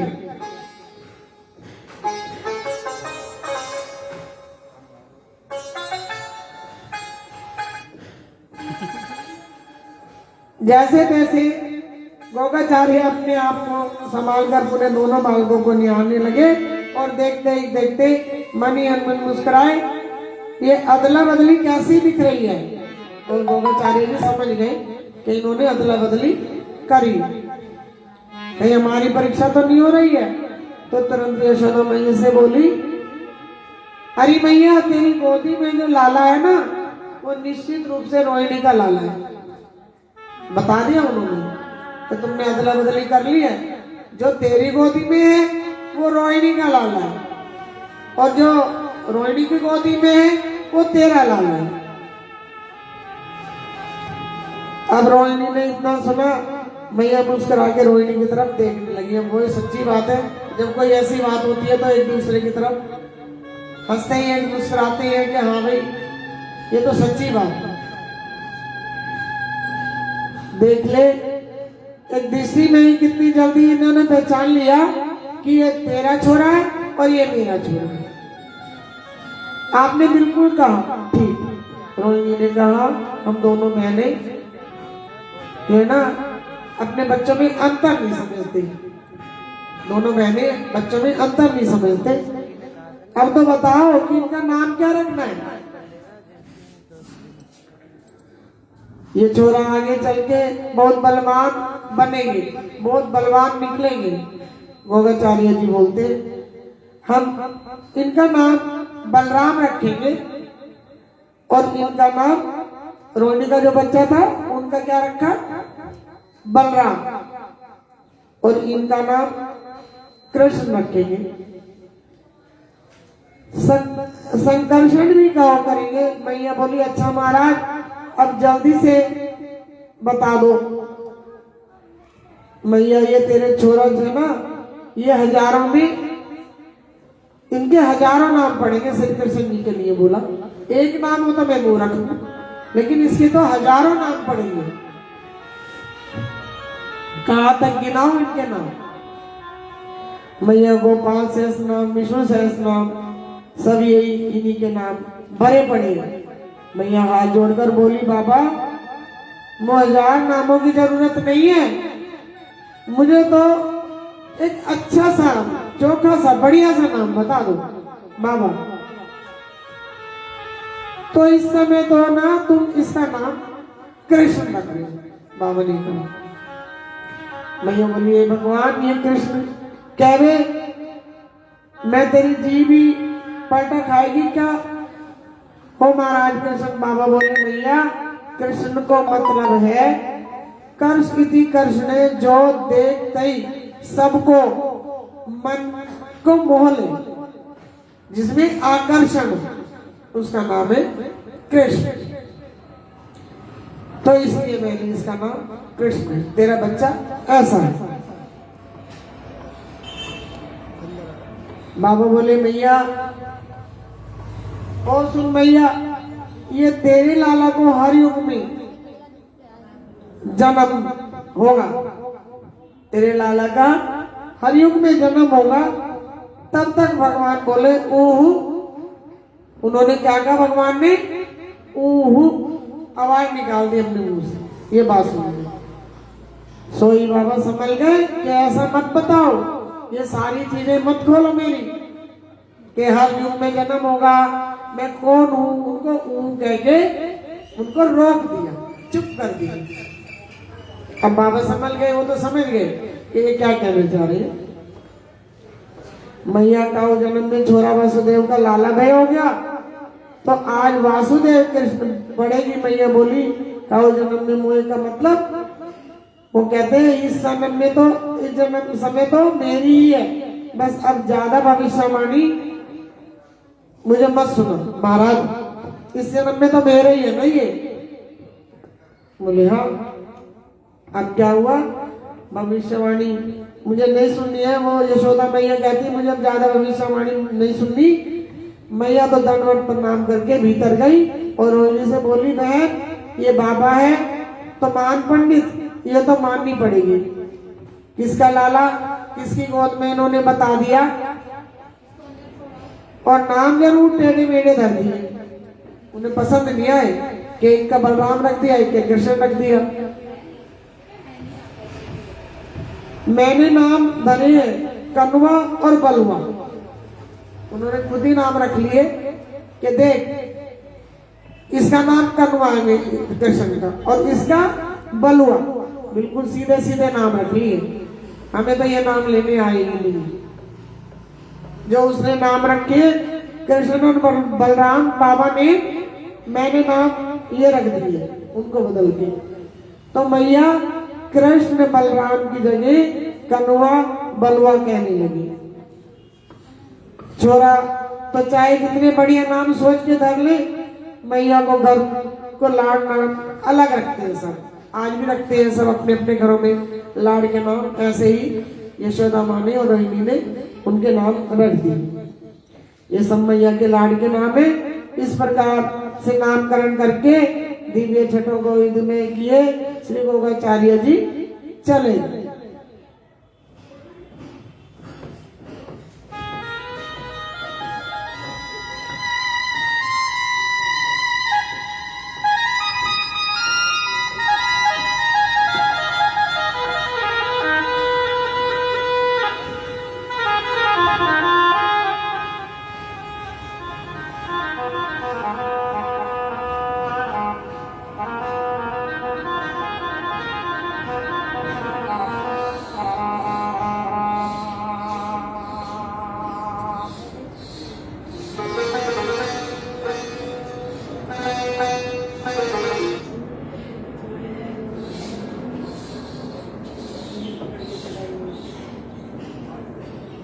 अच्छा, अब दोनों मैयों के धीरे धीरे घुटनों के बल धीरे धीरे क्या हुए, वो बड़े होने लगे और धीरे धीरे घुटनों के बल चलने लगे दोनों। कभी कभी दोनों की उंगली पकड़कर मैया धीरे धीरे पैदल पैदल चला रही है और मोटा मोटा गजरा उनको लगाती है और इस तरीके से उनका श्रृंगार कर करके चलाती है। और भगवान तोतली तोतली जुबान में थोड़ा थोड़ा बोलना सीख गए हैं। दोनों भैया मैया की उंगली पकड़कर चलना सीख रहे हैं। कैसी अद्भुत छटा है। दोनों मैयाओं ने इस प्रकार मैया की उंगली पकड़कर आंगन में चलना प्रारंभ कर दिया। कभी मैया दोनों के दिव्य श्रृंगार करती है। दोनों मैया घुटनों के बल चलते चलते गौशाला में घुस जाते हैं। गौशाला में पड़ा हुआ बहुत सारा गोबर दिखाई पड़ता है तो गोविंद उस गोबर को सारे शरीर पर लपेट लेते हैं। अब जब कन्हैया हंसकर कन्हैया वहां से जब आते हैं तो मैया फिर नहला देती है। फिर नहला के वो फिर चले जाते हैं। अब बार बार ऐसे मैया को परेशान करते हैं तो मैया डांटती उन्हें, क्यों रे कन्वा, पूर्व जन्म को जो ना सूकर थे क्या, जो बार बार उसमें गोबर में जा रहे हो तुम। लेकिन उनको तो मैया को तंग करना था ना, इसलिए बार बार वो वहां जा रहे थे। बिल्कुल ठीक पहचान लिया मैया। वो भी देखो कैसे कह रहे हाँ मैया बिल्कुल ठीक पहचान लिया, मैं पूर्व जन्म में सूकर ही हूँ। क्यों? उन्होंने बाहर आकर जो जन्म लिया था, बारह रूप में लिया था ना भगवान ने, तो वो ही हूँ। अब मैया को तो नहीं पता ना कि वो क्या कह रहे हैं, लेकिन वो तो कह रहे हैं तू सच्ची ही कह रही है मैया। सुखदेव जी कहते हैं परीक्षित, गोविंद के अंग में कीचड़ में अंग रखा रुचिकर लगता है। हम लोग क्रीम पाउडर पोत कर अपने को सजाते हैं और भगवान धूल मिट्टी कीचड़ जो लपेट ले वही उनके श्रृंगार बन जाते हैं और इन्हीं में वो सुंदर लग रहे हैं, सुंदर लगते हैं। तो धूल में लिपटे माधव कैसे लगते हैं? माखन रोटी खाते गोविंद धूल में लिपटे आंगन में घूम रहे हैं, कैसे लगते हैं? केवल शोभित नहीं, अति शोभित लगते हैं। सौंदर्य की पराकाष्ठा ये प्रभु के सौंदर्य का चमत्कार है। क्रीड़ा करते करते गोविंद तनिक बड़े हो गए, फिर धीरे धीरे चलना सीख लिया और बड़े हो गए और उनकी शैतानियां बढ़ने लगी। तो कभी क्या करते हैं, चंदा मामा के लिए कहते हैं माँ को कि माँ मुझे ये दे दे। चंदा मामा लाके माँ कहती है अरे इससे खिलौने से खेल ले। तो कहते हैं ना माँ, जिद कर बैठे कि मुझे तो वो खिलौना चाहिए, चंद्रमा चाहिए। उसकी परछाई दिख जाती है, वो तो सोचते हैं कि ये खिलौना है। तो वो कहते हैं कि मुझे तो वो चंद्रमा चाहिए। भजन भी है, चंद्र में खिलौना मांगे री कन्हैया। तो कभी जो है ना वो मांगते हैं और कभी कैसी क्रीड़ा करते हैं, कभी कैसे खेलते हैं, मैया को खुश रिझाते रहते हैं। अब जैसे जैसे और बड़े हो गए मैया खाना पीना उसे सिखाती है। तो नंद बाबा के तो इतनी गाय होती है, उनके घर में दूध घी दही मक्खन इतना होता है। तो वो क्या करती है, मैया खिलाती है, उसे दूध पिलाती है। अब भगवान श्री कृष्ण को सबसे ज्यादा क्या पसंद है? माखन। बड़े होते हैं माखन जो है ना पसंद आने लगता है और उनके घर में तो माखन की कमी नहीं है। अब धीरे धीरे सोचते हैं कि चलो वैसे तो मैया खिलाती है मुझे, लेकिन चोरी करके खा के देखता हूँ। और पर क्रीड़ा करते करते भगवान ने एक दिन सारे ग्वाल वाले इकट्ठे कर लिए और चलो आज चोरी चोरी खेलेंगे। ब्रजवासियों को बोले कि आज चोरी चोरी खेलेंगे। वो डर गए बेचारे, सका था उनके कि भाई हमें तो गलत आदत सिखा रहा है कृष्ण तो, और डर गए। तो बोले भाई ये तो हमें चोरी करने सिखा रहा, हम इसके साथ नहीं खेलेंगे। प्रभु बोले हम कोई रुपया पैसा थोड़ी चुरा रहे। वाले बोले भैया चोरी तो चोरी होती है, चाहे वो पैसे की हो, चाहे वो मक्खन की हो, तेरे की माखन की हो। तो कहते हैं भगवान बोले माखन मिश्री खाने की चोरी क्या करेंगे, और खाने पीने की चीज की चोरी नहीं होती है। देखो खुद ही चोरी करना सिखा देते हैं और फिर कहते हैं कि उसकी जो है ना, उसकी चोरी नहीं मानी जाती खाने पीने की चीजों की। ब्रजवासी बोले तो तेरे घर में कौन सी भुखमरी पड़ गई है जो तो चोरी करके खा रहा है, कौन सी कमी आ गई है तो बता दे। तो कहता है कन्हैया बोले मेरे घर में तो कोई कमी ना आए, पर यह श्री दामा को देख टेढ़ा मेढ़ा हड्डी होती जा रही है, और जब मैं पूछूं क्यों भैया तुम इतने कमजोर क्यों हो रहे हो, तो सारे ग्वाल बाल एक ही बात कहते हैं माखन की कोई कमी ना आए घर में, पर मैया ले जाए मथुरा जाके बेच आती है। मैया क्या करती है, मथुरा जाके बेच आती है माखन। ऐसे ही बेचते रहेंगे तो मथुरा के लोग तो पहलवान हो जाएंगे, और सब बेच बेच के हम टेढ़ी मेढ़ी हड्डियों के कमजोर हो जाएंगे। तो इसलिए अच्छा यही हम चुरा चुरा के खा लें, कम से कम तंदुरुस्त तो बने रहेंगे। तो कहते हैं सब ग्वाल बाल एक स्वर में कहते हैं हाँ ठीक है लाला। अगर ग्वाल बाल नहीं भी ठीक कहते तो और कहते, और उनके मन को मोहते तो एक बार तो हाँ कराई। जब तक खाना हो जाए तब तक कोई ना कोई युक्ति लगा के उनको जरूर अपने में कर लेते थे।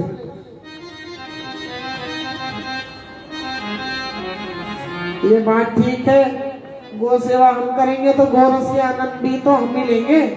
जब गौ सेवा हम करते हैं तो भाई उसके रस का आनंद मतलब माखन मिश्री का आनंद भी हम ही लेंगे। कन्हैया बोले पहले तो अपने अपने घर में चोरी करे का अभ्यास करेंगे, एकदम नहीं जाएंगे किसी के घर में, पहले हम अपने अपने घरों में चोरी करके देख लेते हैं। अब अपने अपने घर में गए और कभी किसी के घर में चोरी और कभी किसी के घर में चोरी करने लगे। अब जब चोरी करने लगे तो धीरे धीरे पता लगा सबको, एक दिन देखा, 2 दिन देखा। अब सारी जब पड़ोसन आई उनके घर में, कन्हैया बोले उससे कहा यशोदा माँ से कि यशोदा माँ तेरा जो है ना कृष्ण कन्वा चोरी करना सीख गया।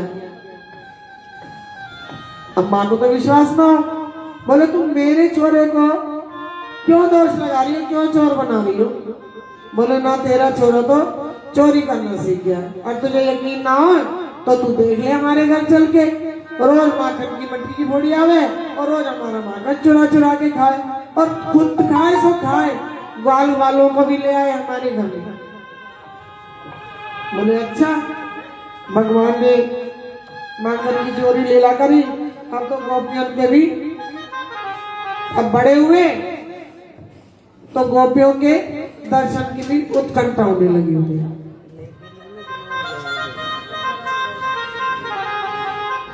मैया दौड़ी आई, आओ बहनों आओ, सबकी सब आज कैसे दर्शन देने आई। मैंने तो बिलो गोपियां बोली तेरे लाला ने गीत गवाई, तेरे लाला ने करमा सुनाने आए, हम कोई चुगलखोर ना है। बोले मेरे लाला की तुम शिकायत करोगी। सोई मैया आवाज लगाए और बेटा कन्वा कन्वा तो दौड़ा चला है। मैया बोली लाला तो देख लो मेरा यहाँ आए, देख लो। तो उसने कही कि लाला तूने माखन की चोरी करी है, ये शिकायत करी है। तो माँ मैंने कोई ना चोरी करी, मुंह फुला के बैठ जाए।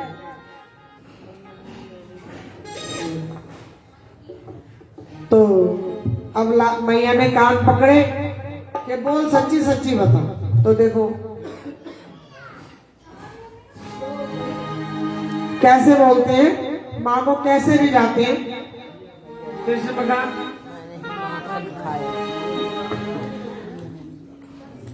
भैया मोरी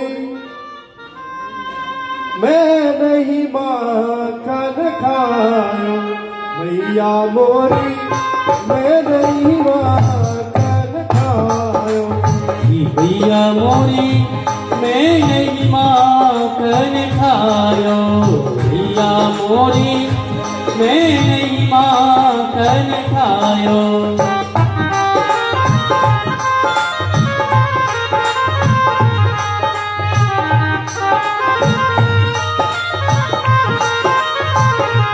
और भया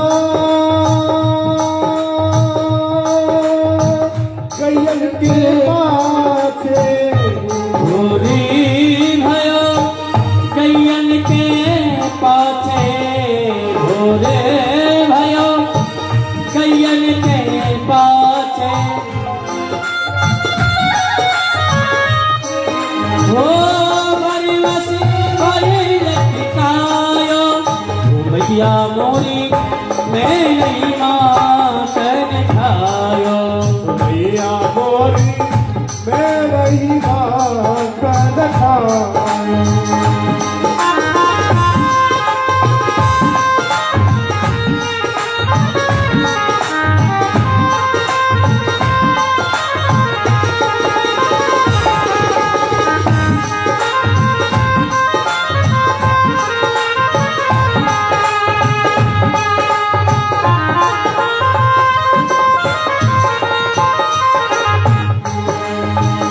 भैया चारों पहर बल सीवट भट क्यों हरी पहरे बंसी बट भटे को चार पहर बल सीवट भट क्यों हरी पहरे बंसी बट भटे को बरवसी लटकायो भैया मोरी मैं नहीं माखन खायो मैया मोरी मैं नहीं माखन खायो भैया मोरी मैं नहीं माखन खायो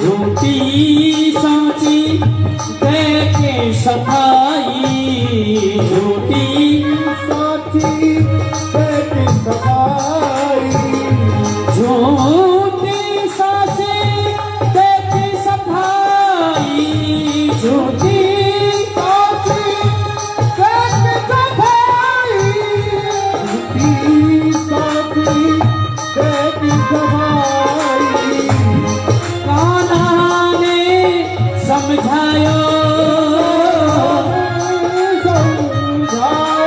भैया मोरी मैं नहीं माखन खायो भैया मोरी मैं नहीं माखन खायो भैया मोरी मैं नहीं माखन खायो भैया मोरी मैं नहीं माखन खायो भैया मोरी मैं नहीं माखन खायो भैया मोरी मैं नहीं माखन खायो भैया मोरी मैं नहीं माखन खायो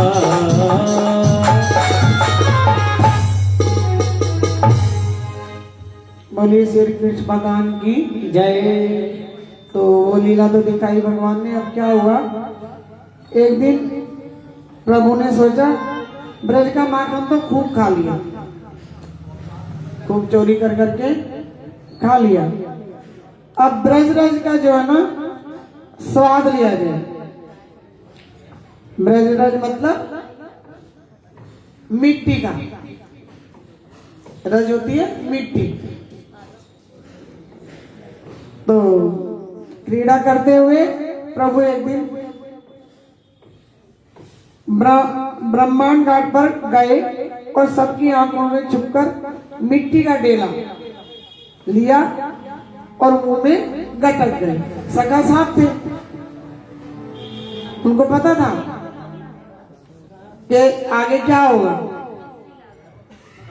सटक गए और दाऊ में देख लिया उन्हें। बोले, दाऊ बोले कि तेरे मुंह में क्या है? बोले कन्हैया मेरे मुंह में कुछ भी ना है। बोले नहीं, तूने कुछ तो खाया है, तूने मिट्टी खाई है। दाऊ ने कहा तूने मिट्टी खाई है, तू झूठ बोलना सीख गया है। बोले तूने माखन तो चुराना चोरी करना तो सीख ही लिया, पर अब झूठ बोलना भी सीख लिया है। बोले दाऊ जी, बोले अच्छा झूठ बोलना भी सीख गया भैया। पकड़ कर दाऊ जी सब गालों के साथ उसको कहाँ ले आए? मैया के पास फिर से ले आए पकड़ के। अब मैया तो घबरा गई कि भाई क्या हुआ। अब सब दाऊ जी ने उसको शिकायत लगाई कि देखो तुम्हारे लाल ने मैया मिट्टी खाई है। बोले तुम्हारे लाल ने मैया मिट्टी खाई है। तो बोले अच्छा। अब मैया तो सोचने लगी कि ये क्या क्या खाना सीख गया है, मक्खन चुरा के ये खाना सीख गया है और ये मिट्टी भी खाना सीख गया। क्या क्या उल्टे सीधे काम सीखता जा रहा है लाला तू। मिट्टी भी खाना आरम्भ कर दिया। तो उठ पटाख जाने कहां से आदत बढ़ गई है। अब आज न छोड़ूंगी तुझे। मैया को गुस्सा आ गया, बोले आज नहीं छोड़ूंगी तुझे। तो बोले अच्छा। तो बोली है चटोरे सच बोल कन्हैया तूने मिट्टी खाई। मैया कहने लगी वो चटोरे तू सच बोल तूने मिट्टी खाई। कन्हैया घबरा गया कि अब तो आज तो मैया को गुस्सा आ गया है, अब मैया मुझे नहीं छोड़ेगी। अब मैया छोड़ेगी नहीं। तो सब गाल बोले मैया तू इनकी बातों में ना, ये सब गाल बाल एक नंबर के झूठे हैं, ये तो मुझे पिटवाना चाहे तेरे से, तो तू इनकी बातों में मत आ, मैंने मिट्टी नहीं खाई। वो बोले अच्छा मैया। वो गाल बाल बोले और दाऊ जी भी बोले मैया अगर तुझे विश्वास ना होना हमारा तो इसका मुंह खोल के देख। इसने इतना बड़ा ढेला खाया मिट्टी का उठा के हमारे सामने। मैया बोली ये तू बिल्कुल सही कह रहा है, मैं ऐसे ही करती हूँ। और मैया ने कहा ला ला ला दिखा अपना मुंह खोल, खोल अपना मुंह। ऐसे करके अब वो तो मुंह दबा लिया, मुंह ना खोले। और जितना मैया जोर लगाए खोलने के लिए उतना ही कृष्ण जोर लगाए बंद करने के लिए। उन्हें पता था माँ मेरा फिर से मुख देखेगी तो फिर ब्रह्मांड दिखाई देगा मेरे मुख में। अब जोर से बंद कर लिया, नहीं मानी मैया ने, जोर लगा के फिर से मुख खोल दिया। अब जब खोल दिया तो फिर से ब्रह्मांड दिखा दिया। उसमें वन वाटिया सूर्य चंद्रमा तारामंडल सब दिख गए मैया को। फिर से ब्रह्मांड दिखाई दे गया। अब मैया तो फिर कांप गई। मैया ने सोचा जब भी मैं इसका मुंह खोलती हूँ मुझे यही दिखाई दे लाला के मुख में। तो बोले आंखें ऐसे करके देखने लगी कि मुझे हर बार यही दिखता, क्यों दिखता है इसके मुंह में। फिर मैया समझ गई, मैया की समझ में आया कि मेरा तो लाला साक्षात नारायण है। ये सब चीजें दिख रही हैं ये उन्हीं के अंदर दिख सकती है। वो कहती है सच नहीं नारायण है, मैं कोई सपना तो नहीं देख रही हूँ, हो सकता है मैं झूठी भी हूँ भाई। लेकिन उसने कहा मैं तो 2 बार दे, नहीं नहीं ये मेरी बुद्धि का अभ्रम नहीं है।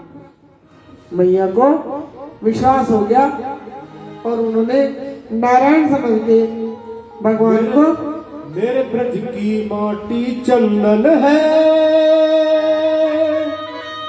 मेरे ब्रज की माटी चंदन है, गुणवान सभी कहते,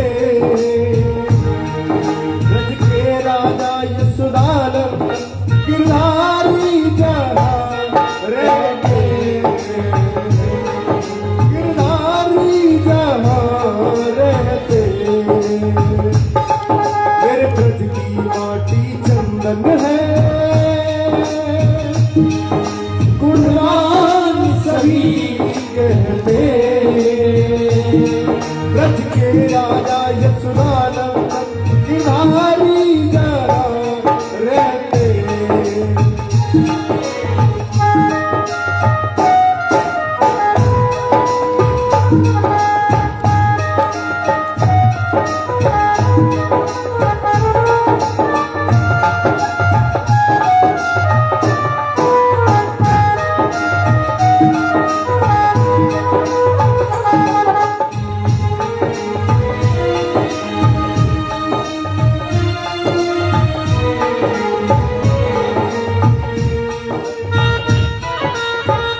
और जिसको कहते हैं नंदलाला, सारे जग का श्याम उजाला, मन का उजाला ये तन का काला, ओ मन का उजाला ये तन का काला, मन के मंदिर में श्याम समाए लोग कहते, माटी चंदन है गुणवान सभी कहते हैं, राजा यशोदानंद रहते।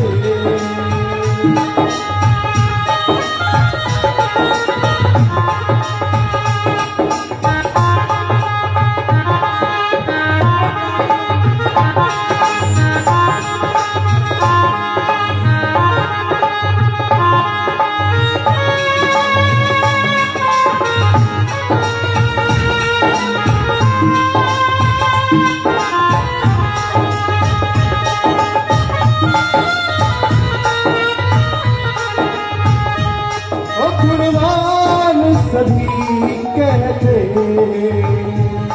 गुणवान सभी कहते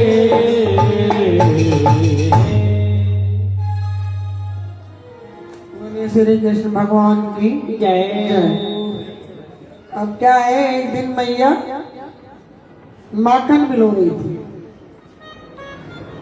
माखन बिलोते बिलोते कन्हैया उनकी मथनी को पकड़ लेते हैं और बोलते हैं कि मैया अब तुझे ये करने की जरूरत नहीं है, तेरी जो है ना ये तपस्या सफल हो गई है, अब मैं आ गया हूँ, ये सब छोड़, मुझे भूख लगी है। मैया बोली बेटा तुझे भूख लगी है ना, तो मैं तुझे ताजे मक्खन के लिए के साथ दूध पीने को दे देती हूँ और मेरी गोद में बैठकर आ माँ का दूध।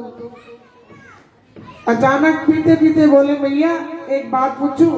मैया हंसकर बोली बेटा एक ना तू 10 बात पूछ मेरे से।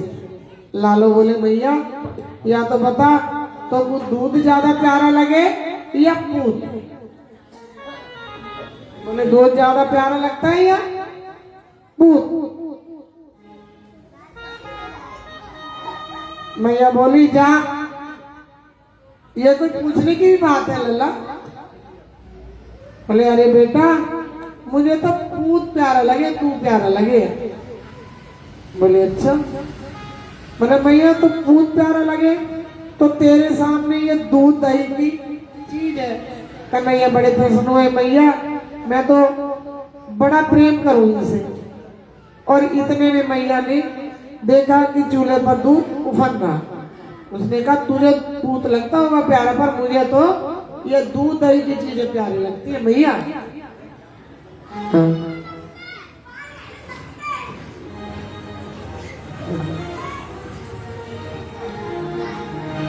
अब क्या हुआ कि दूध उफरना है।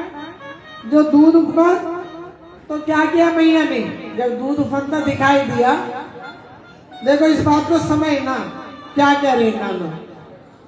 जब वो दूध उफरता दिखाई दिया तो मैया ने फट से कान्हा को तो अपनी गोदी में से नीचे पटक दिया और दूध उठा के उसको संभाला। क्यों? अभी तो कृष्ण पूछ रहे थे ना, मैया तुझे दूध प्यारा है या पूत प्यारा है? मैया ने क्या जवाब दिया कि मुझे तो पूत प्यारा है। इतने में दूध उफर गया। मैया ने जैसे ही दूध उपना उसको तो छोड़ दिया कान्हा को और दूध को संभाला जाके। तो वो कहती है मैया मुझे क्यों जमीन पे पटक दिया? मैया दूध, वो कहने लगी अभी तो तुम्हें पूत प्यारा था। वो कहते हैं लाला जो है पूत बहुत प्यारा लगे और दूध पूत की छुट्टी कर दी। लाला ने उठे और एक पत्थर और दूध दही के जितने मटके थे ना, गुस्से में आके कि मैया ने मुझे पटक दिया, और जितने भी दूध दही के मटके थे सब पत्थर उठा उठा के सब फोड़ दिए कि मेरे सामने तो इन्हीं की कीमत है, मैया तो झूठ बोल रही है। अब मैया को गुस्सा आ गया। मैया ने कहा तूने तो इतना नुकसान कर दिया लाला। बोले अब तो मैंने नुकसान कर दिया, मैया तो मुझे मारेगी। अब डर गए। बोले वो मैया को गुस्सा आया और मैया कहने लगी रस्सी ले आइए। बोले मैया कि आज तूने नहीं छोड़ूंगी, डंडा उठा लिया मैया ने। बोले आज नहीं छोड़ूंगी, तूने इतना नुकसान कर दिया, सारा तूने दूध बखेर दिया, सारे माखन की मटकी फोड़ दी, अब आज नहीं छोड़ूंगी तुझे। मैया ने, अब लाला तो आगे भागे और मैया डंडा लेके पीछे पीछे भाग रही है। मैया थक गई, हार गई तो लाठी टेक के बैठ जाए और फिर वो भी बैठ जाए, और जब मैया उठे तो वो फिर भागने लगी। थका दिया मैया को। वो कहने लगे कि अच्छा तू पकड़ में आ जा, पर तुझे मैं मारूंगी नहीं, मैं तो थक गई, तू पकड़ में आ जा पर। कन्हैया बोले तो फिर क्या करेगी? मैया बोली बेटा तेरी पूजा करूंगी। कन्हैया बोले पूजा करोगी? मेरे हाथ में इतनी लंबी चौड़ी लाठी क्यों है, फिर तुम मेरी पूजा करेगी तुम? बोले अरे तो इस लाठी से तुझे डर क्यों लग रहा है? तो ले इसमें फेंक दी। मैंने फेंक दी। कन्हैया बोले देख भैया पूजा करियो मेरी, तूने कहा ना मैं पूजा करूंगी अपने बेटे की, तो तू पूजा करियो। बोले हाँ कन्हैया, पूजा का मतलब ही समझे और पूजा करवाए। आ गए जो मैया के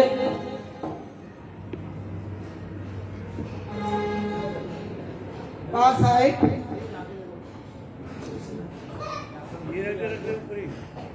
दोनों के ऊपर टिका दे। पास आए तो मैया ने गपके हथौड़े छोड़ दिए। तू तो घर चल, ऐसी जम के पूजा करूंगी तेरी कि छठी का दूध याद आ जाएगा। मैया कहने लगी मैया बुढ़ापे में भगा के तूने मेरे सांस उखाड़ दिया, पसीना छुटा दिया मेरा। अब कहने लगी तो मैया मारना पीटना छोड़ दिया और पकड़ के बोली अच्छा तुझे नहीं मारूंगी, और पकड़कर घर ले आई। फिर मन में सोचा बिल्कुल दंड नहीं दूंगी, वो दंड तो है, कुछ तो दंड देना चाहिए। सब पकड़कर ऊपर से बांधने लगी। अब ऊपर से बांधने लगी तो क्या हुआ, जो रस्सी ले रखी थी ना मैया ने बांधने के लिए उखल से, वो रस्सी जैसे ही वहां तक आए कि अब यहाँ गांठ लगा दूंगी तो वो हर बार 2 उंगल छोटी पड़ जाए। ऐसे मैया सोचने लगी कि ये रस्सी तो कम पड़ जाए बार बार, तो सैकड़ों रस्सियां जुड़ गई। फिर एक रस्सी ले आए, फिर उसे जोड़ दे, फिर वो छोटी पड़ जाए, फिर रस्सी ले आए, ऐसे सैकड़ों रस्सियां मैया ने जोड़ दी।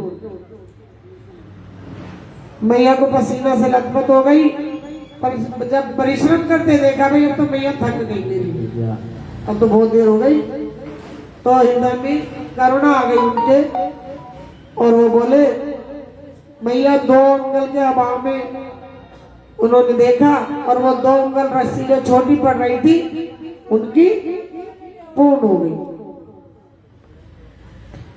भक्तजनों का परिश्रम और भगवत कृपा जब तक दोनों पुष्ट हो जावे तब तक भगवान भक्त के बंधन में नहीं आते हैं। कहने का ये मतलब है कि जब भगवान को भाव से करते हो तो वो जो है ना बंधन में आ जाते हैं, भगवान भक्त के वश में होते आए।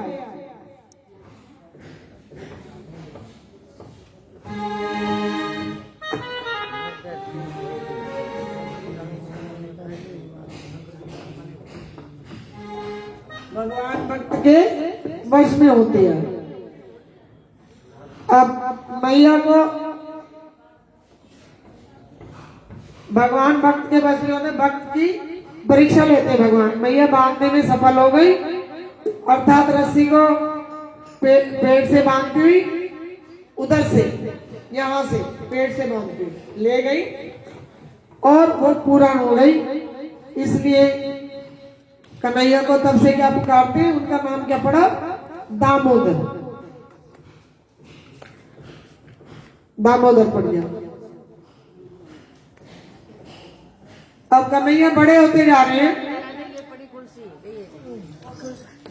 और एक दिन क्या होता, जब बड़े होते जा रहे हैं तो धीरे धीरे सखियां भी आनी शुरू हो गई, उनके मुंह में सखियां भी आनी शुरू हो गई। बड़े बड़े बार बार जाते, सखियों को बंसी सुनाते, उनका मन मोहते और उनके साथ रास रचाते थे बंसी बटी जमुना के किनारे। सभी सखाओं को भी ले जाते, तो धीरे धीरे उनके साथ रास रचाना शुरू कर दिया और सखियों को बहुत अच्छा लगता था रास रचाना उनके साथ। वो भी अपना जैसे ही बंसी बजाते और मुरली के बजते ही वो भी अपना काम छोड़ छाड़ कि क्या हमारी सास कहेगी, क्या हमारे घर वाले कहेंगे, और उनके मुंह में वहां बंदी चली जाती थी जैसे ही बंसी बजती। अब रोज जावे वहां पे रास रचाने और सखिया भी रोज आए। एक दिन कहने लगे, शंकर भगवान ने कहा पार्वती से, अब सभी आने लगे, पार्वती भी आती रास में। शंकर भगवान ने कहा कि पार्वती तुम रोज कहाँ जाती हो? बोले मैं तो भगवान ऐसे ऐसे रास में जाती हूँ वहां पे। बोले अच्छा। अब भगवान थे, एक बहुत बड़ा प्रोग्राम रख दिया रास का कि भाई आज जो है ना सारे देश में रास रसेगा। बोले अच्छा। कहने लगे, जब शंकर भगवान ने सुना कि पार्वती तुम कहाँ जा रही हो, कि मैं तो ऐसे ब्रजरास हो रहा है वहां पे जा रही हूँ। अब शंकर जी कहने लगे मैं कैसे दर्शन करूं वहां पे जाके? बोले भाई तू मुझे भी ले चल पार्वती। बोले ऐसा है भगवान, देखो वहां सब औरतें आती है, वहां आदमी कोई नहीं है, तो इसलिए तुम नहीं जा सकते उस रास में। अरे पार्वती मुझे ले चल, मेरा तो वो सखा है, मेरा तो काम है, मुझे भी दर्शन कराने ले चल। बोले भगवान मैं कैसे लेके जाऊं? तो कहने लगे कि अच्छा तू ना मुझे औरत बना के ही ले चल। तो मैं औरत बन के चलता हूं। अब भगवान तो पार्वती तो बेचारी फंस गई। उन्होंने कहा ठीक है चलो। 16 श्रृंगार किया, साड़ी पहनी और रास में आने के लिए तैयार हो। अब देखिए भगवान आएंगे ब्रजरास में कान्हा के संग रास रचाने। तो देखिए क्या होगा और कैसे वो रास रचाएंगे।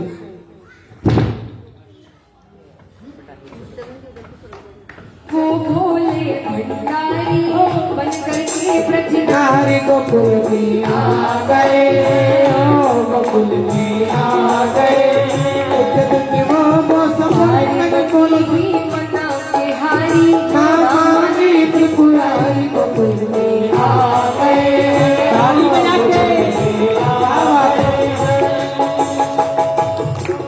महादेव जी कवे हाय हाय से बोले मैं भी चलूंगा तेरे काम में, राधा संग श्याम नाचे मैं भी नचूंगा तेरे संग में हाय हाय बोलिए शंकर भगवान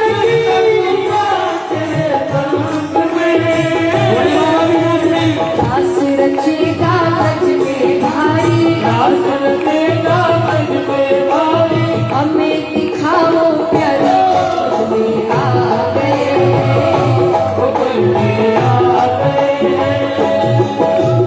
पार्वती की मना बिहारी ना माने त्रिपुरारी गोकुल में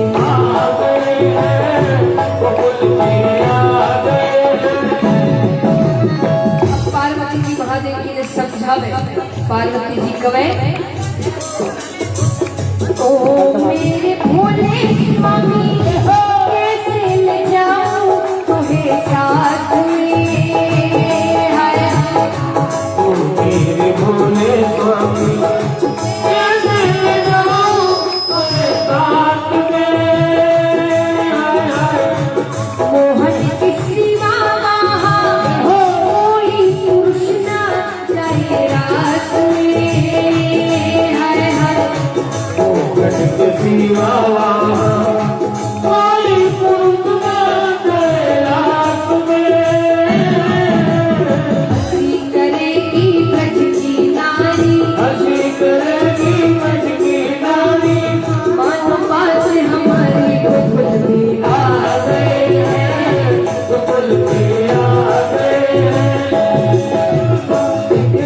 वो भोले भंडारी बनकर के ब्रजधारी गोकुल में आ गए गोकुल में आ गए। महादेव जी सुझाव बोले शंकर भगवान की।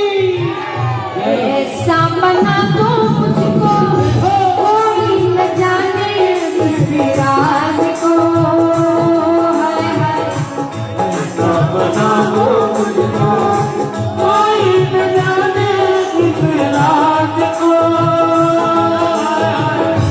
मैं हूँ सहेली तेरी ऐसा बताना ब्रजराज को हाय हाय सहेली तेरी ऐसा बताना ब्रजराज को। बना के जूड़ा पहन के साड़ी बना के जूड़ा पहन के साड़ी, चाल चले मधारी आ गए गोकुल में आ गए।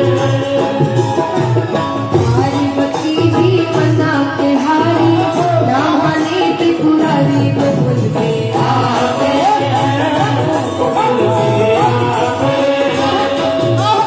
देखा मोहन ने जब को समझ गए वो सारी बातें